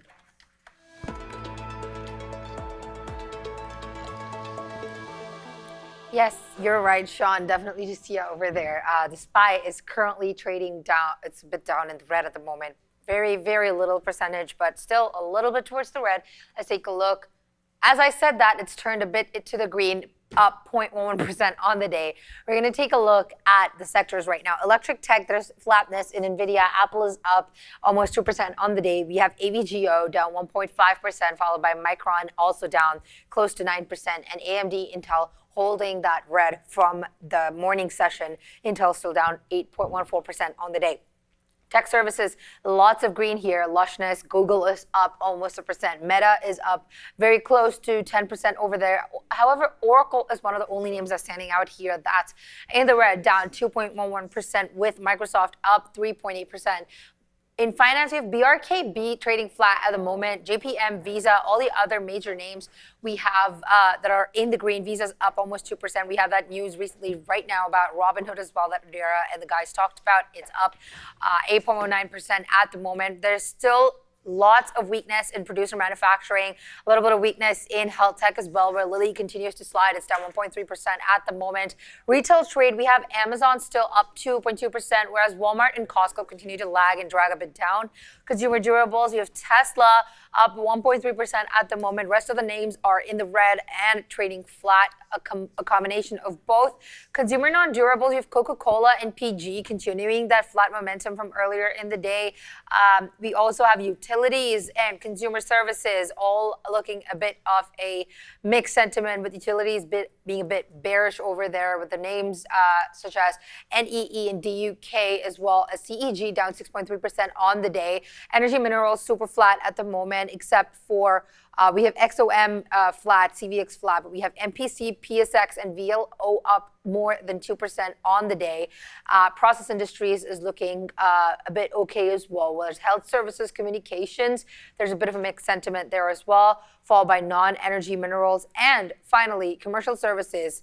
The strong sector, I would say, for today, majorly in the green, was SPGI, leading the pack at up 8.2% on the day. All right, there you go. Thanks. All right, thank you very much. And another name that we had talked about on the sector watch, and is a good job there, we talked about a little bit about the retail side of things. And, Walmart actually had a decent, we were talking about it down here, but look at the support lining up down there. It does make, I thought it was up a little bit more than this. I thought it bounced a little bit better, but 107.50 basically to 108.50, so $1. I thought it was a little more extended than that. So I like the Walmart trade. I got to figure it out, and you guys let me know. Maybe we can actually, I don't actually have the chat thing up, but what about a Walmart v Costco question? Would you guys rather invest in Walmart or in Costco? I don't know if we can. I don't have access to put it up. Yeah, we can set that up right here, Katina, man. Oh, do you have that? Want to do the stock voting game? You're so smart. You actually have a bookmark. Yeah, man. Well, I wouldn't go as far as the so smart aspect. I think I have it here somewhere as well. But yeah, let's do that, and that way we can get the chat going. Let's just go better investment. Oh, okay. 1 year out. 12-month. Better 12-month investment or something like that. Better investment 1 year out. Yeah, because I don't want. We'll go with that. WMC. That's the one thing. I do want to say one thing about this, because a lot of the time we sit here and we say, well, you know, I like the stock and who cares about it because I'm not going to buy it. I'm not going to touch it for another 20 years. Yeah. Like, I think that's crazy. So I'd be 50 something at that. That's what I'm saying. And so it's like, sometimes it's like, and Neil says it, and I know he means it. So it's not, and I say it too. It's like, I'm never selling Nvidia or something like that. But like at the end of the day, I think when we're doing a poll, Yeah. it's kind of like, you know, to say you like Walmart is one thing, and to say like, oh, will it be higher in 5 years from now? Yeah. I mean, insert stock here, and I think as long as you're picking a mega cap name, it's probably going to be higher 5 years from now. So let's talk about it in a 1 year sort of setting right now. What do you guys think about the opportunity there to get involved with either Meta, either Walmart or Costco? Which one do you guys like, and which one are you favoring out of those two? So hit a 1 for Walmart and a 2 for Costco, and we'll put that in the chat. And I'm interested myself because I went 2. See ya. What is Sia doing? 2, man. Sia's putting in a 2. Okay, then I'm definitely a 2. Yeah. On that one. Sia, you guys, your family, or you have a Costco membership?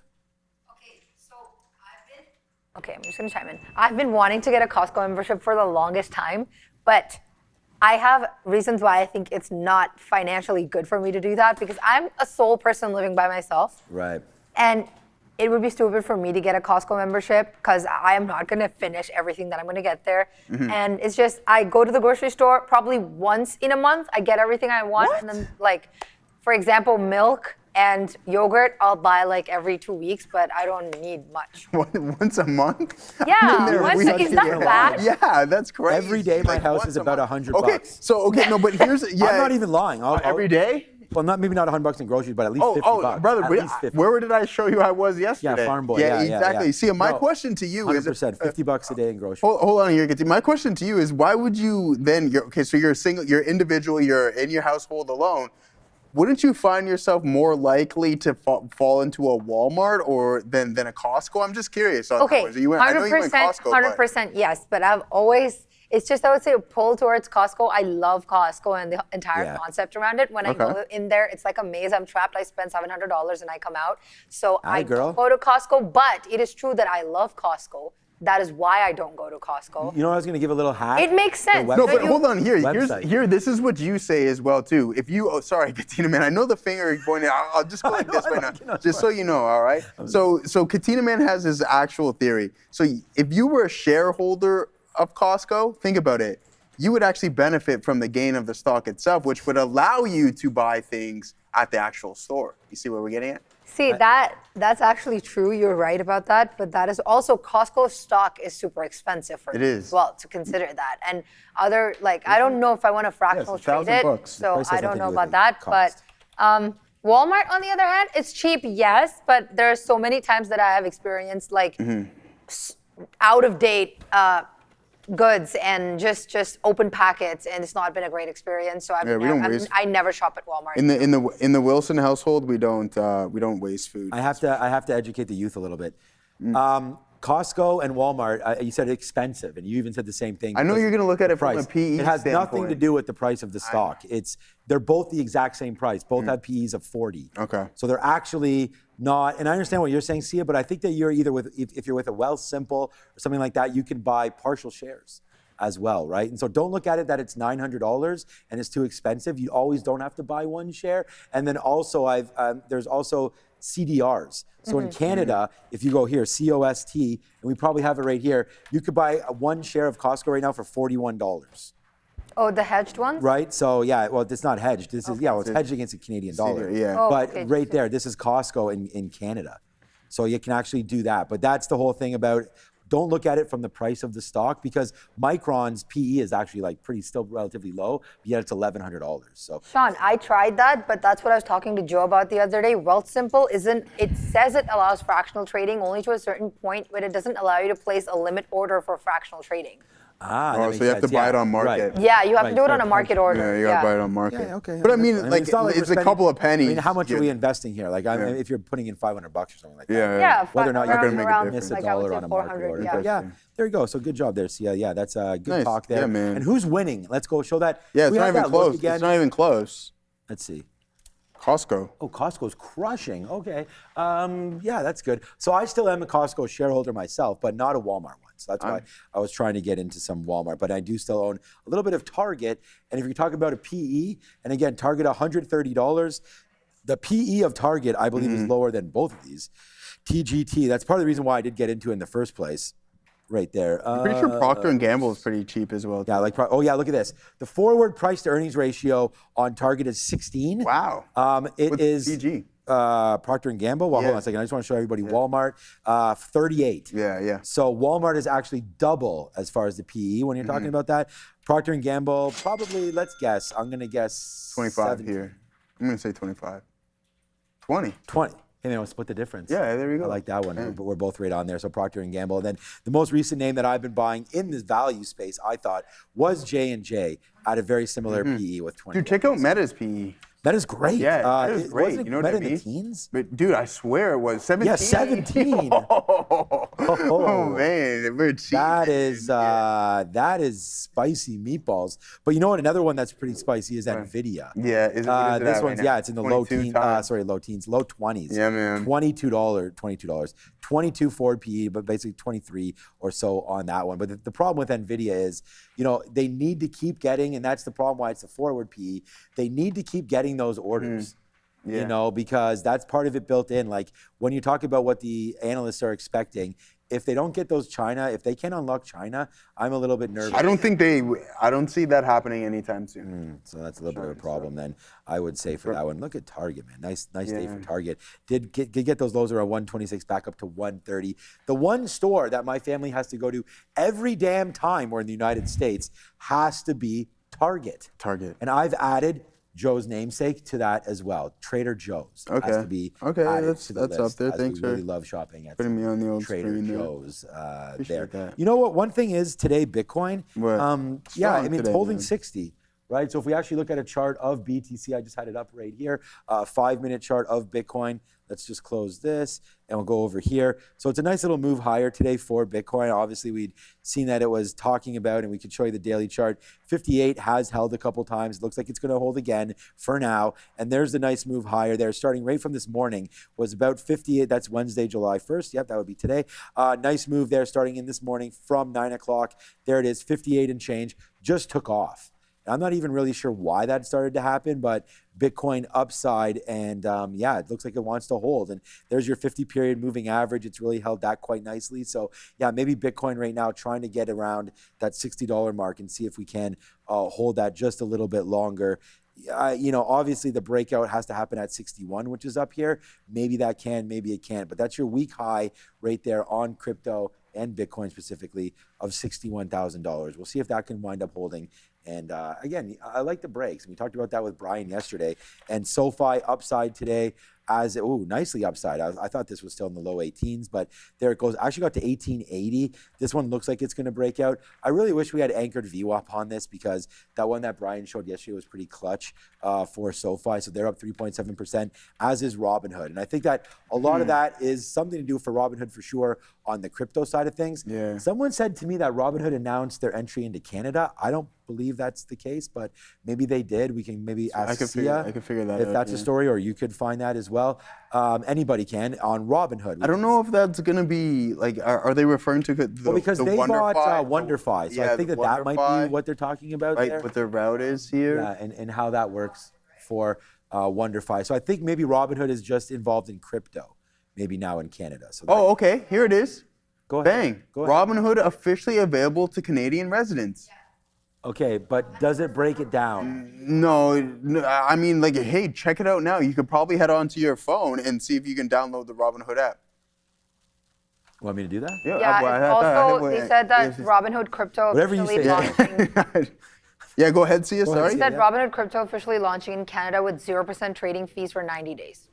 Wow. 90 days. Watch out. That could be disruptive. I got to see that 90-day get extended. But be careful, though, because throughout SpaceX and a couple of these big momentum style trades, Katina, man, we've seen some people have some issues with the Robinhood platform. Now, what's going on? What's positive for this name? I mean, this is big, right? They're going to get a lot more users, and we can tell Sharif that Robinhood is now available. Goldman Sachs is so it's not available. It's not So so it's only available. So I have it right here. So it is on the app. Yeah. It is on the app here for Apple. So it's probably, if not for Android, very soon. Okay. It only supports cryptocurrencies.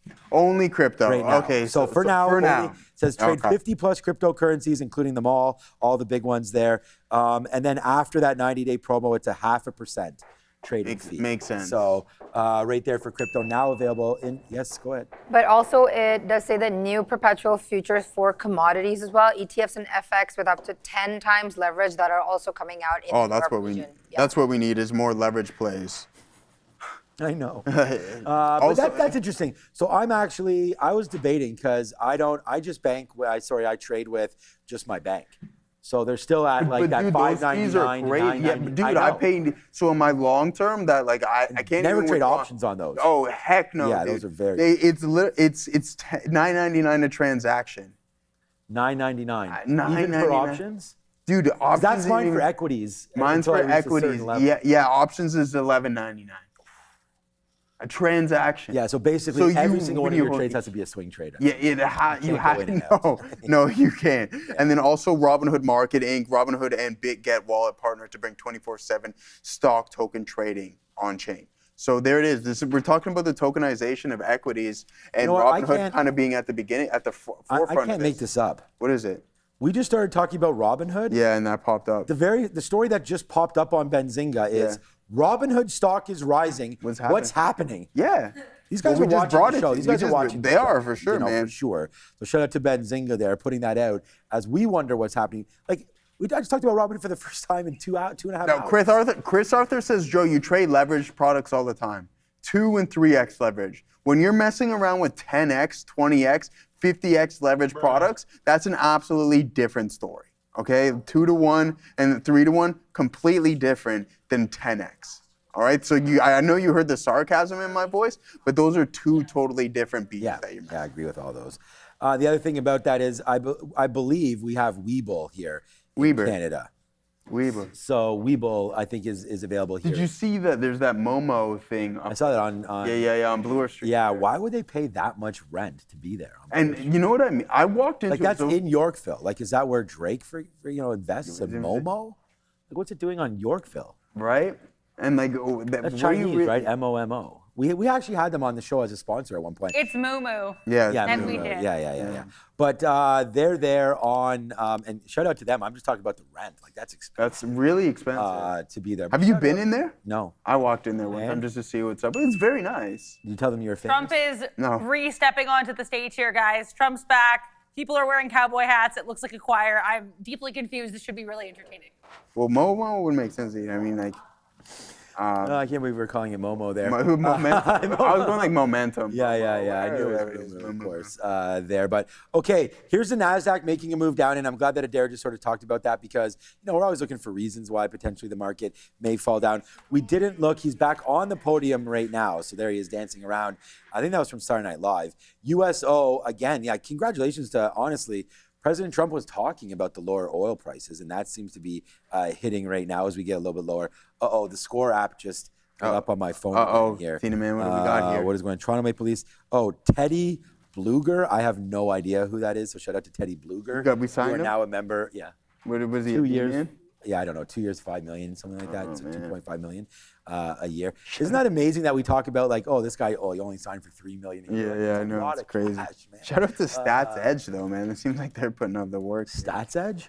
Or our boy Michael Nas? Yeah, I remember. Remember when you thought Stats Edge was taking over the Leafs? Who, I did? Yeah. Oh yeah, well that's because John Chaika, our current GM, actually he might have been called.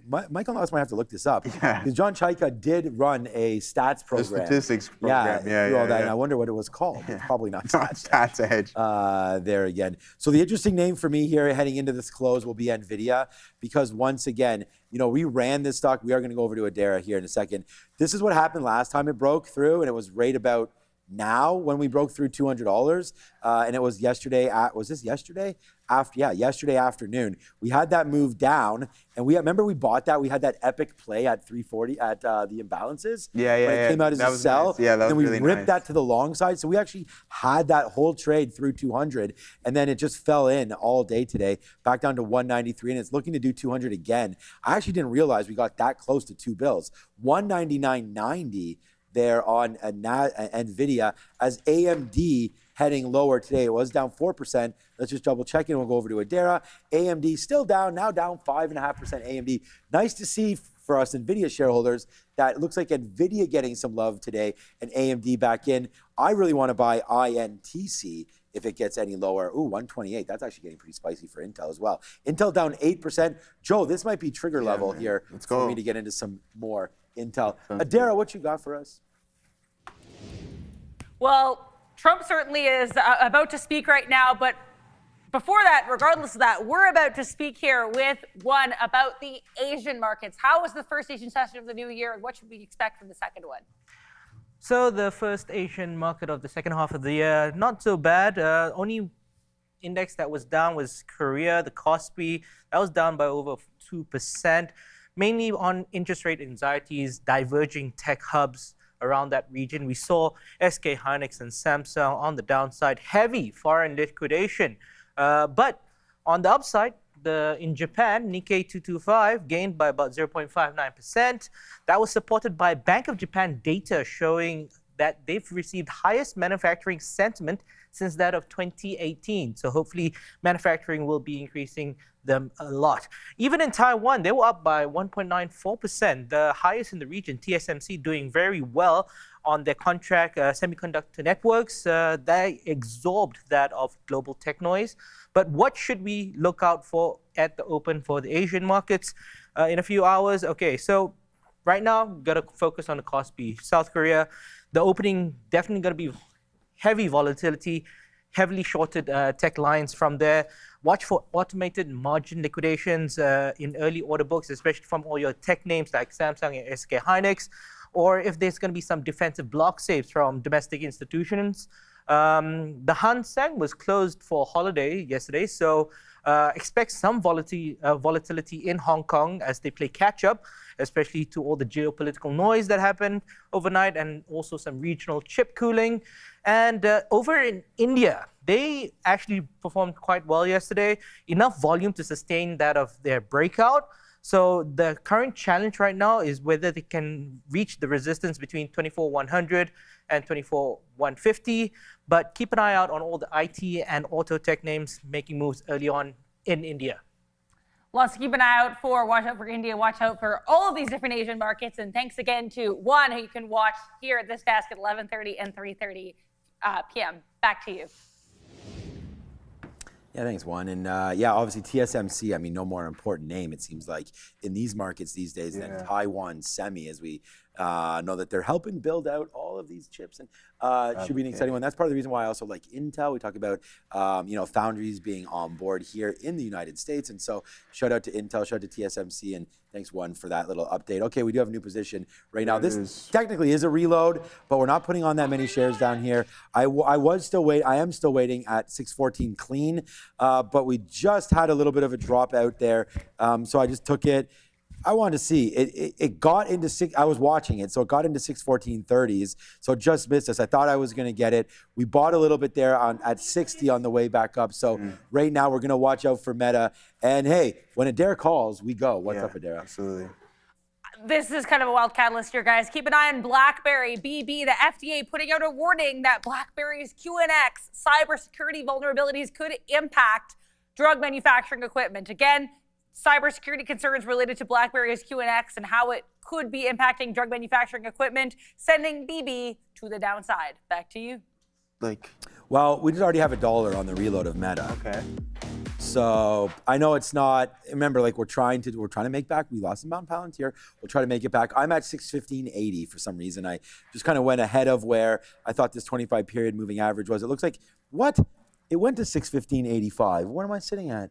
615.80. Okay, must have printed a different dark pool. So we're still sitting there. Hopefully we can get that. All right, quick little look on BlackBerry. I just looked at it on the chart here. It doesn't really look like too crazy of a move, but there's a little bit of a gap down into $13 right now. So good update there from Adara. Can I short this thing? I don't feel like I'm chasing it too much if I do that in and around here. Let's see if we can get it. No. Okay. Yes, actually. There, we just punched into 90. Okay. We just punched into 99s there on BlackBerry.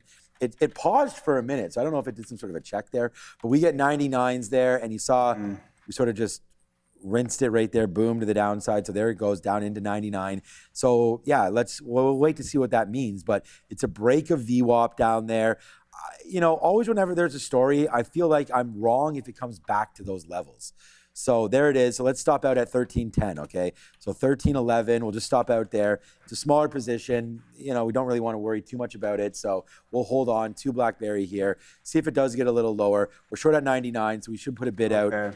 We'll put a bid out right now at 91s to see if we can Are you aware of this? Sorry to interrupt you. Are you aware of this QNX thing that BlackBerry's got going on? Why this stock's just gone absolutely parabolic as of late? Isn't that a new operating system? Yeah, so that's pretty much what it is. Yeah. It's like an AI feature that they're going to be implementing in automotive technology, industrial automation, and medical devices, hence the medical device thing here being a little bit conflicting issues. So, yeah, I found that interesting. Like, dude, it's crazy. But from March, you're up 311% in BlackBerry. I know. There's a few names that are like that. And we talked about But it's like BlackBerry of all I don't think you were. I personally wasn't expecting. No. Neil just got rid of his BlackBerry a couple of years ago on his story. Yeah. So he really he loved it, and I think BlackBerry had a pretty hype system with the keyboard. People like to touch with it. the BBM back in the day? Yeah, exactly. So BlackBerry Messenger. Yeah. So they had the haptic touch. So that was something that people really liked and easier to do. Same as a keyboard, but smaller version. Yeah, right? So that was around for a minute. And the big thing about BlackBerry used to be anyways, the security. Yeah. So that's the thing. And now if they have a breach, potentially a problem. But yeah, okay, there it is. Meta, let's go. Bang. There we go. So there it goes, man. We just got long. I'll tell you exactly how much we took there. 64s out at 80s, so about $1.20 or so on that one. So this is the thing about, now it's coming right back up to the upside. So I'm just gonna hold on to this. I don't even have half a unit. Like, I'm talking about the same units I'm dealing with in Meta, which I should be actually trading more shares on BlackBerry. It's only $13 stock, but we do feel a little bit confident about our trading there in Meta. So there it was. We did reload that. We sat here all afternoon waiting for this kind of a move to happen on Meta. So we'll put that in our pipe and smoke it and see if we can get back up to the high side there. I am going to use the 200 period. So if we get up there, that is 618. Yeah. This is not bad either. I'm just going to put something. Hey, look, if it's right, then we'll be fine, right? So let's just put that out. And again, just at the end of the day, there's imbalances in 15 minutes. Let's go to 617. Let's go to 616.80. We'll put an offer there. Hopefully we're able to get that. And if we do, good on us. And we'll see what winds up happening there on a reload position for BlackBerry as that's coming back in. And just to look at our Palantir, right? It does get into where we thought. Come on, Sean. All we have to do is, you don't remember because we're too busy over here, but if you guys remember in the chat, what level did I say was probably a good, decent buy there for Palantir? We mentioned 126.50. Like, come on, that's 126.50 right here. It hits twice. It does flush down to 120. I'm not stopping out, trust me, for 15 cents, but there it is. Nice move up higher there. Hopefully some of you took that. I'm not going to focus where I'm focused on, and that's going to be really on Meta. And then if something can happen here with BlackBerry, fine. I am bidding 91s. Maybe we get a little piece out there. Hopefully we do, but if not, all good on that one. But yeah, so far so good. You always do have to follow your rules. So I want to say what's up to Mike P. DeRider. You are 100% right about that one. Follow your rules. And if something comes into your stock, into your price, either execute out of it or execute into it, but make sure you do have those stop orders. Very, very important. Intel, one of the most interesting names for me today on a 10% pullback. I like that name. That's 125. We can see tomorrow if 125 holds, but that's an interesting spot for me. As we go all the way back, man, you can get Intel to where we basically were at the beginning of May. We did fall back into 100. That's a much better buy zone, obviously. But if we can hold this 50 period moving average, maybe there's something there as well. So Meta, we're going to hopefully that goes up to upside. Hope that BlackBerry comes back in, and you're working with Facebook long as well. Yeah, I'm in it as well too, Sean. This is going to be one of our additional attempts here to see if we can get any form of recovery. Now we have a downtrend. I think the imbalances are going to be interesting, as Sean was just talking about. Here we go. But a name that I wanted to bring up, we know that Michael Burry shorting Caterpillar. Well, guess what? He's 6% off of that entry point. I don't know his entry point, to be honest. I'm sure Dara does.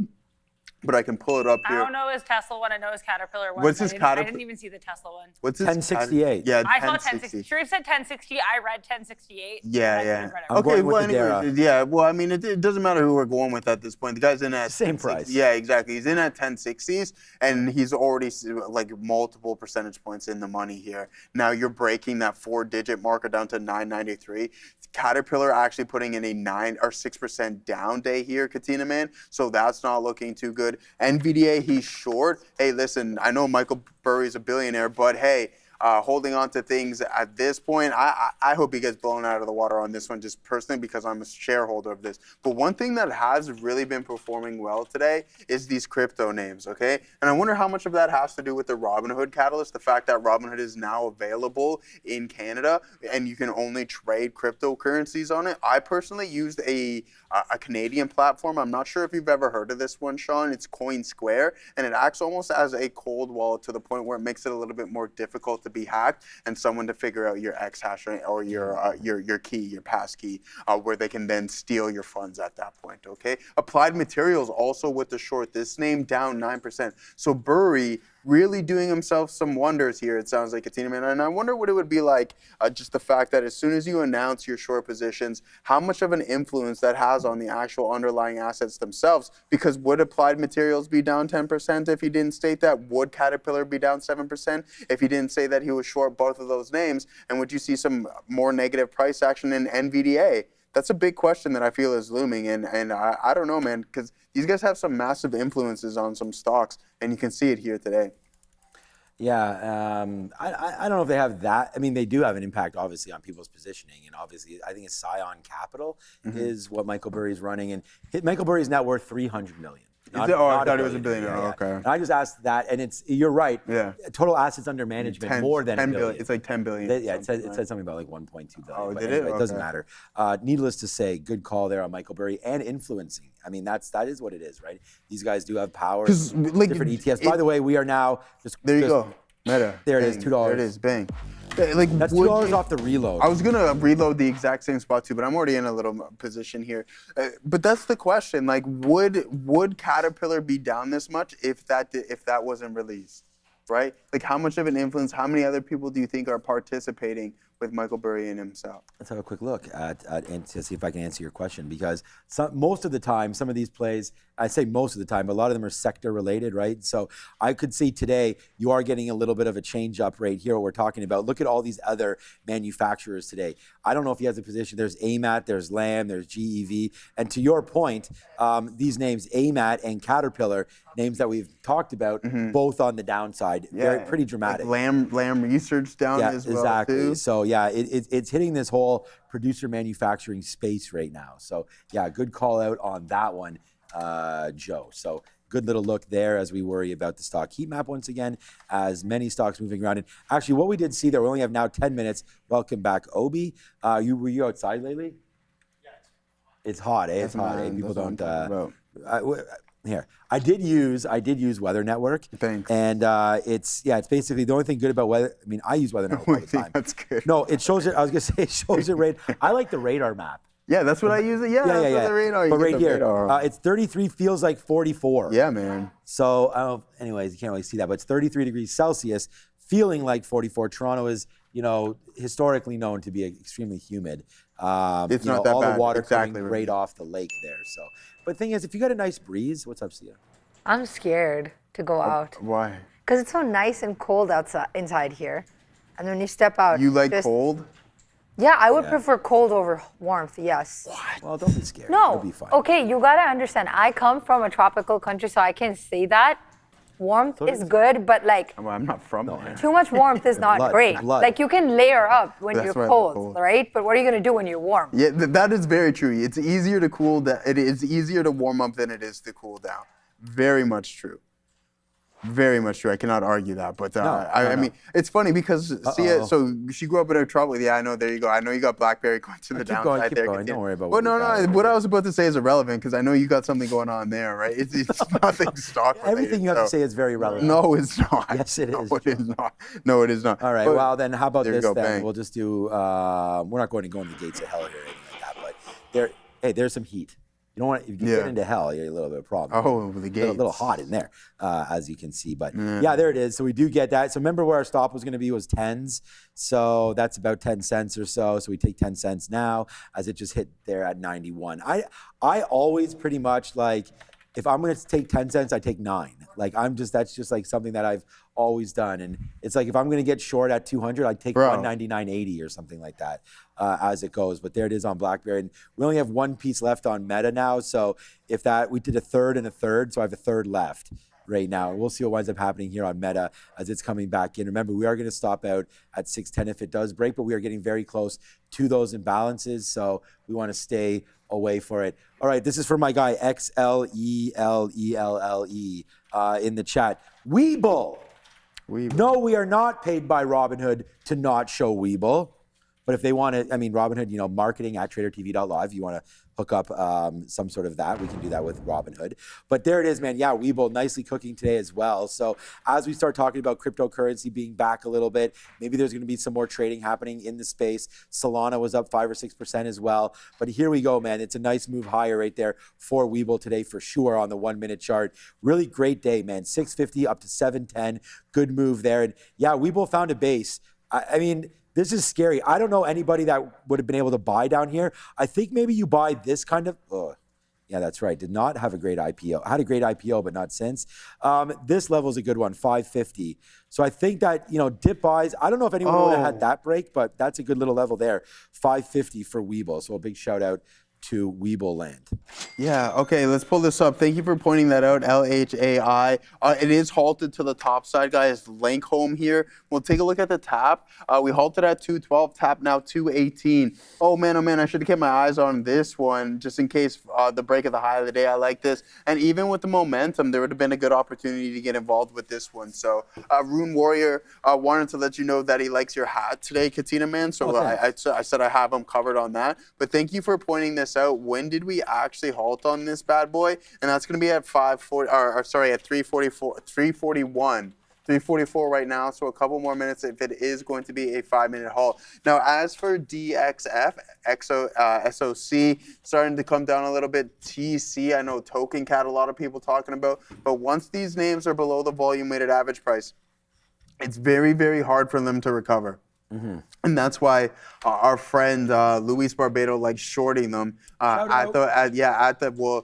they're not allowing Palantir there anymore, so we'll have to rethink that's that. Right. But yeah. So, anyways, aside from back. Yeah, exactly. So there it is, 212. You're halted up, guys. Tap 214. So it's starting to drop a little bit. I'll keep my eye on this bad boy. We're still sitting in this Facebook long. Katina Man had the ideal entry. I tried one off of the lows at the support level, but that's where he really, really wanted to get involved with it. So I like what he's got going on over there. Things are looking pretty optimistic, especially in some of the larger cap names, even though it's a mixed bag.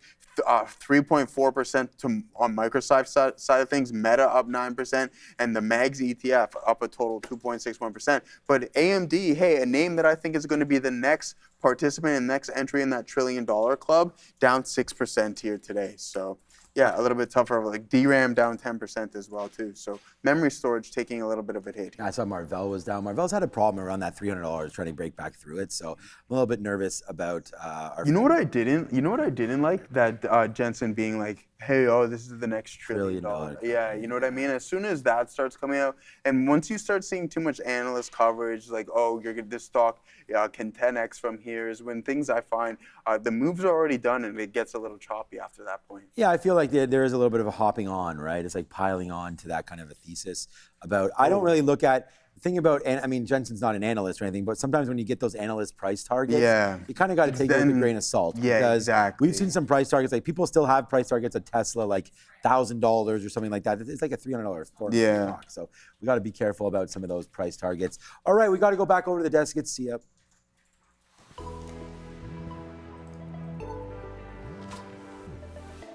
Thank you so much. Let's take a look at what's going on with the money markets. Yen still at that low, currently trading around the 162 region. It's down on the day. Definitely Asian markets, as we do know it, are a bit cautious. Japan also still alert for potential intervention risks, as we've been hearing now.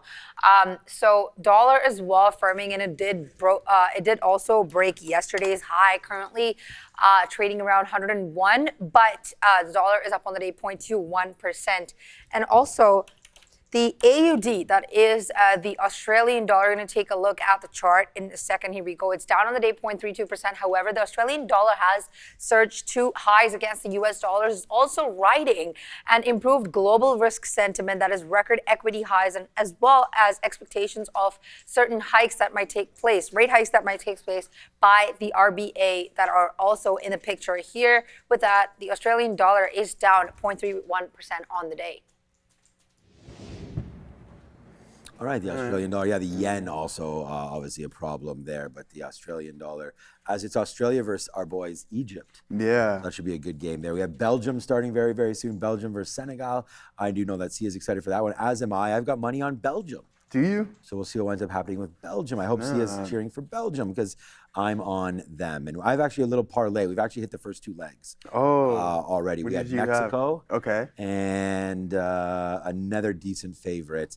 And then moving forward now, so I just parlayed a bunch of them. So I only dropped $50 on it, but it's paying $150. And I don't know if it's going to work out, but I was just like, let me bet the best. Like if some of the best England teams today? No.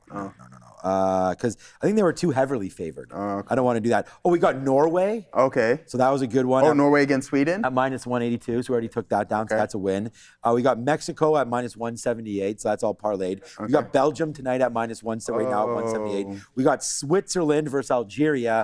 That one, I don't know about that one. That's coming in at minus 205. And then we ended off with Colombia versus Ghana right there. So that's actually paying quite nicely right there. It's about 8-1 or so on the payout on that parlay. So I think it's worth it, but there's a lot of upsets happening. It's kind of like if I don't have a horse in the race, I don't mind betting on and just putting a little bit of money to work there. All right, so we have one last reload. Again, it's a small one. We're gonna give it a go. We'll see what winds up happening here. The stop out is at 610 break, and we are gonna get that going right now. We might make sure that we do have it set up so the broker side will show, and very, very soon we'll have Nasdaq and all of that going to come through very, very soon here on the imbalances in just 10 seconds. These are not live right now. Well, these are live right now, but we're just going to wait to get the exact update at 350 where we'll have Nasdaq names. We don't have any Nasdaq names that are live now. Those hit at 350, which is right now. So we'll wait to see here. I don't see Meta on here, but you can see it's not really reacting too much. Nvidia with a buy. Oops, there's Nvidia. Nvidia with a buy, so that should spike the stock a little bit. But yesterday, Nvidia's sell was 5 million or 4 million, so we're not really seeing that there now today. Amazon with a sell. They had not a great morning, but a great recovery for Amazon, as Amazon's now up 1.4%, so that's going to be a really good one there. Walmart on the buy side, so there goes Walmart. We had that study done there. More people choosing Costco than Walmart to buy in the long-term portfolio there. I like Galaxy Digital as well, a Bitcoin sort of name, their crypto name coming through. New holdings there, the SoFi of Brazil coming in there, and then SMCI. Andre, who does Brazil play? Or they already played? Yeah, Sunday. They already advanced.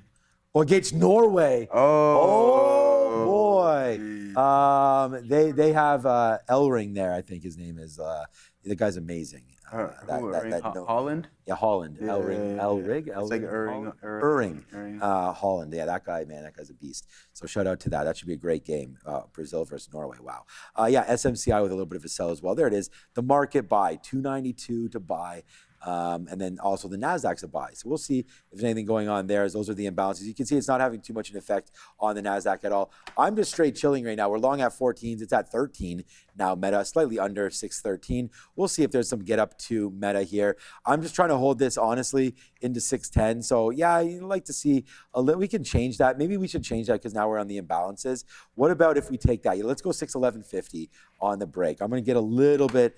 I just don't want to lose. Let's go 610.99. We'll just mark it out of that if that does come in. We don't have a whole bunch of shares on that, but this is a good trade. Hey, on BlackBerry. On BlackBerry.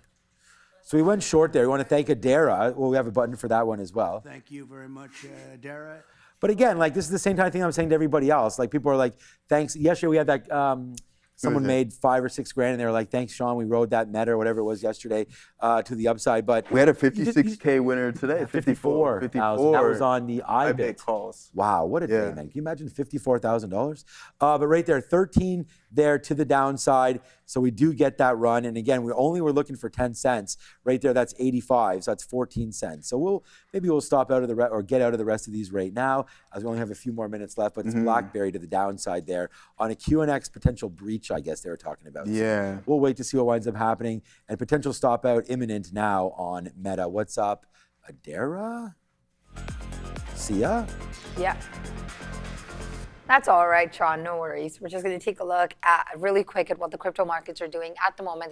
The BTC up 2.6% on the day, trading around the $60,070 region at the moment. Let's take a look what's going on. So, U.S. President Donald Trump also, this is coming from Reuters earlier today, had reported more than $1.4 billion of his in income has come from crypto ventures as of last year, according to a review of his latest financial disclosure that happened late yesterday.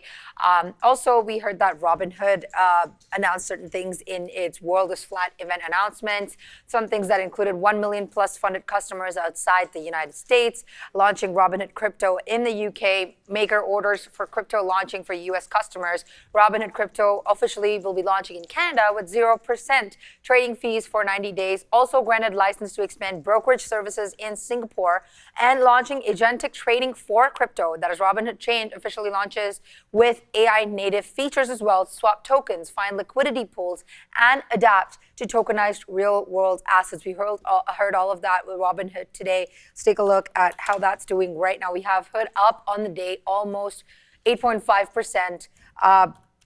So that's a good look there. Let's take a look. BTC again, yes, up almost 3%, with Solana up 4.7% on the day, trading on the $77 mark. ETH, Ethereum, up 3% on the day, around the 1,600 region at the moment, and XRP up 2% on the day, trading exactly at the 1,000 region at the moment. Yeah, just quickly here. Apple, I just heard a great story for Apple. Please, Adara, they are in talks now to buy those Chinese chips. So Apple now is talking with Trump. Apparently, I just heard it in my ear, talking with the White House now and giving their case. Maybe if, it's not Tim Cook anymore, but maybe if they arrive there, what did they give him before? A pendant or something? It's like a gold Apple plaque. Gold plaque of some sort. Maybe if they make that plaque, I don't know, uranium or something, maybe Trump would like that a little bit better. But here we go now for Apple, getting some volume kicked in right now. All I'm seeing is a generic headline, which is pretty much the same headline we heard before. But that headline is, quote, Apple is in discussion to buy memory chips from Chinese companies. This is pretty much the same headline we heard before. And I can almost guarantee that they're going to get attacked hard on this by the Senate and the House. We already know that Arkansas Senator Tom Cotton has said he doesn't want it to happen. So I highly doubt this will go through. But this is what the reports are saying. I'm not even seeing an outlet yet, just this one headline. Good play there, Cotton. We'll see what winds up happening with Apple, and we'll see maybe tomorrow, right? But there it is, up 1.96%. Yeah. Hey, if you can get some options on the call options on Apple there, because if that's allowed, then kablamo. Shablamo, I should say. Yeah, it's shablamo. But honestly, do you think, do you really think that, yeah, I guess it is good, right? We were talking about it before, how the complete assembly, the cost of storage was around, memory storage that is, was around 13%. And then that skyrockets up to about 20% of the actual cost of their phone. So that could be a big time issue for these guys. Hey man, talking about flights to safety, you're down 8%. And I went over the example yesterday, Sean, just the fact that every single Mag 7, with the exception of Apple, were all down 10% plus. This thing was down 9%, right? Now it's only down 7% off of the highs. NVDA still doesn't look like there's very much buyers in it. You're still down 16%. Google, how many percentage points off of the highs do you think we are now, Katina? Man, 11.5, exactly on there. And I mean, with a low of almost 20%, man. So if we talk about flights to safety and a company that isn't spending all of that cash yet, we should say yet, is Apple. I think that narrative is going to change once we get this the front office shift here at Catena and coming in September, which I think is going to be big. Tesla still down 14% off of the high, which isn't horrible. 4 strong sessions in a row. Amazon actually getting hit pretty heavy to the tune of being down 13% off the high. So if you're looking at Microsoft's the most. It's not even close. Meta putting in that 10% day here was down 30%, now only 10, right? So 20. So I mean, things aren't bad, but Microsoft is a company that is really struggling to find its footing. And as you mentioned before, and I like the way you phrased it, is that has Big Bear AI found a home at that specific level? Has Microsoft done the exact same thing? Or I forgot what I was going to say as I was going. No, I'm obviously joking. Or is this Anthropic and OpenAI investment really going to drive Microsoft to that next level where it gets out of the funk that it's been in for quite some time? Now, $2 super chat, no trades for Joey's double shift. 2%, no trades for Joey's double shift. All right, brother, I appreciate that. Easy peasy. You're a real one for sure. Always bringing that in, Thank man. You so much. No trades today. And he has no trades today. Yeah, he's just appreciating your shift. No, exactly. So thanks, brother. I gave you the heart. I have no idea. Fist bump, virtual fist bump over there, my guy. We're going to just wrap it up right now. Again, I'm still sitting in that Meta. It did go in the money a little bit for Meta, but nothing really going on there. This is going to be my better trade here this afternoon as it's BlackBerry to the downside. What was that, Obi, that just went there? BSP went, something else. But there it goes, man. BlackBerry to the downside there.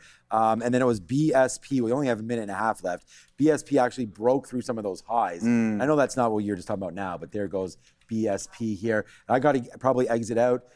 BlackBerry, I must have just put something on the bid, or maybe let's just punch out there. Okay, we just punched out there at 85. So that was a good winning trade right there as we start to stack up a little bit. Dara, what you got with about a minute left? I'll be quick, guys, but Apple, more details here in this AAPL story. Again, as we know, companies reportedly in discussions to buy memory chips from Chinese companies. This isn't too different from the story that we already heard about Apple and these Chinese companies. Apparently, 2 of the Chinese chip makers they're talking to are actually on the Pentagon warning list, which is also what we heard. Now, this actually looks good, though. Apparently, the company is in talks with the Trump administration to allow the chip purchases. Now, this still doesn't change any congressional or Senate issues that will very likely crop up with regards to this purchase. But either way here, AAPL reportedly talking to Chinese chip companies and also talking to the Trump admin about potential memory purchases. Back to you. Thanks, Adair. Yeah, I mean, that's what I was talking about. I think it's a story for tomorrow, and we'll see what the action is on Apple tomorrow. But yeah, man, I mean, good luck to everybody who's cheering and watching on their teams tonight for the World Cup. And we want to say a big happy Canada Day, and thank you to all of our Canadian viewers today. Obviously, we got a little bit of a bump there, so we want to thank everybody for staying at home and enjoying your Canada Day with both Joseph and myself and Obi and Adair and Sia all today, and Sharif in the morning. So and Juan. Thanks, and Juan, and everybody that's here today. Andre, Tiffany, Fabian, Ramin, Brendo as well, too, and Juan. All right, we're just going to have to now. We don't have very many shares left. We did not get any shares really at all. We still have Meta, though. Didn't really do anything at the end of the day. We did buy some 614s. Wow, it got as low as 611 there. And now we just have to wait. I'm kind of waiting for that closing print. Maybe it already happened. Oh, yeah, it did already happen. So that closing print went off at what price? Look for some huge volume here on Meta into the close. There it is right there. Wow. 612.91 close there on Meta with, it looked like, what is that, 3 million shares print? So yeah, 3 million share print right here. We can just offer and actually just get out here. We'll cross down a little bit and see if we're able to get something out here as we close out the day. So yeah, anything planned for Canada Day now? Or? No, I'm going to just go hit the gym, man, chill out and stuff like that. Already? So yeah. Yeah, good. And we have, like I was saying, we had the barbecue, those chicken sausages. Yeah, that's gonna be good. That's what's going on today? Well, no, I had them last night. Oh, you had them last night? Yeah, I had them last night. So we got our fridge is full, so there's no. Yeah, you're mentioning that. Yeah, there's no lack of what we got going on in there. So we'll see. I'll probably just keep the classic chicken breast here, some chicken fajitas for dinner. Ooh, nice one. Yeah. I'm always interested in what the sides are gonna be. Sides, like when you have a burger. I like the salad. I just go usually double, like at home I just go double burger and then that's it. No. You have 2 burgers or double meat? No, 2 burgers. 2 burgers. Yeah, 2 steaks and then 2 singles and no side there. All right, man. Wow, what's going? The market right now. Yeah. Flushing here at the end of the day. Remember President Trump, many different things happening. So if you are interested in the market, we're one more day this week, man. It is Good Friday. It's not Good Friday. It is July the 4th holiday happening on Friday. So we'll be in one more day. Tomorrow will be Joe and Obi on the midday. We're all going to be back here at 8 a.m. So make sure you do join us there. And thank you, everybody, for continuously supporting Trader TV Live. We said bye and everyone. Happy Canada Day to all of our Canadian friends out there and to all our U.S. friends. We'll be celebrating that on Friday. And even tomorrow, maybe we'll have a drink. Well, we should have had a drink today, but maybe we'll have a drink tomorrow. And we can celebrate that. So thank you to everybody again today, Joe. Big one. Thank you so much for helping out today. Shout out to Meta. Yeah, Meta shout out today. To Meta. Shout out to England. They got that win. We'll see if Belgium can get that as well. See ya, Sia. Thank you so much. And Adara, Sia. Everybody's ready to go. We'll see you all tomorrow. That's for sure. Happy Canada Day. Spend it with the ones you love.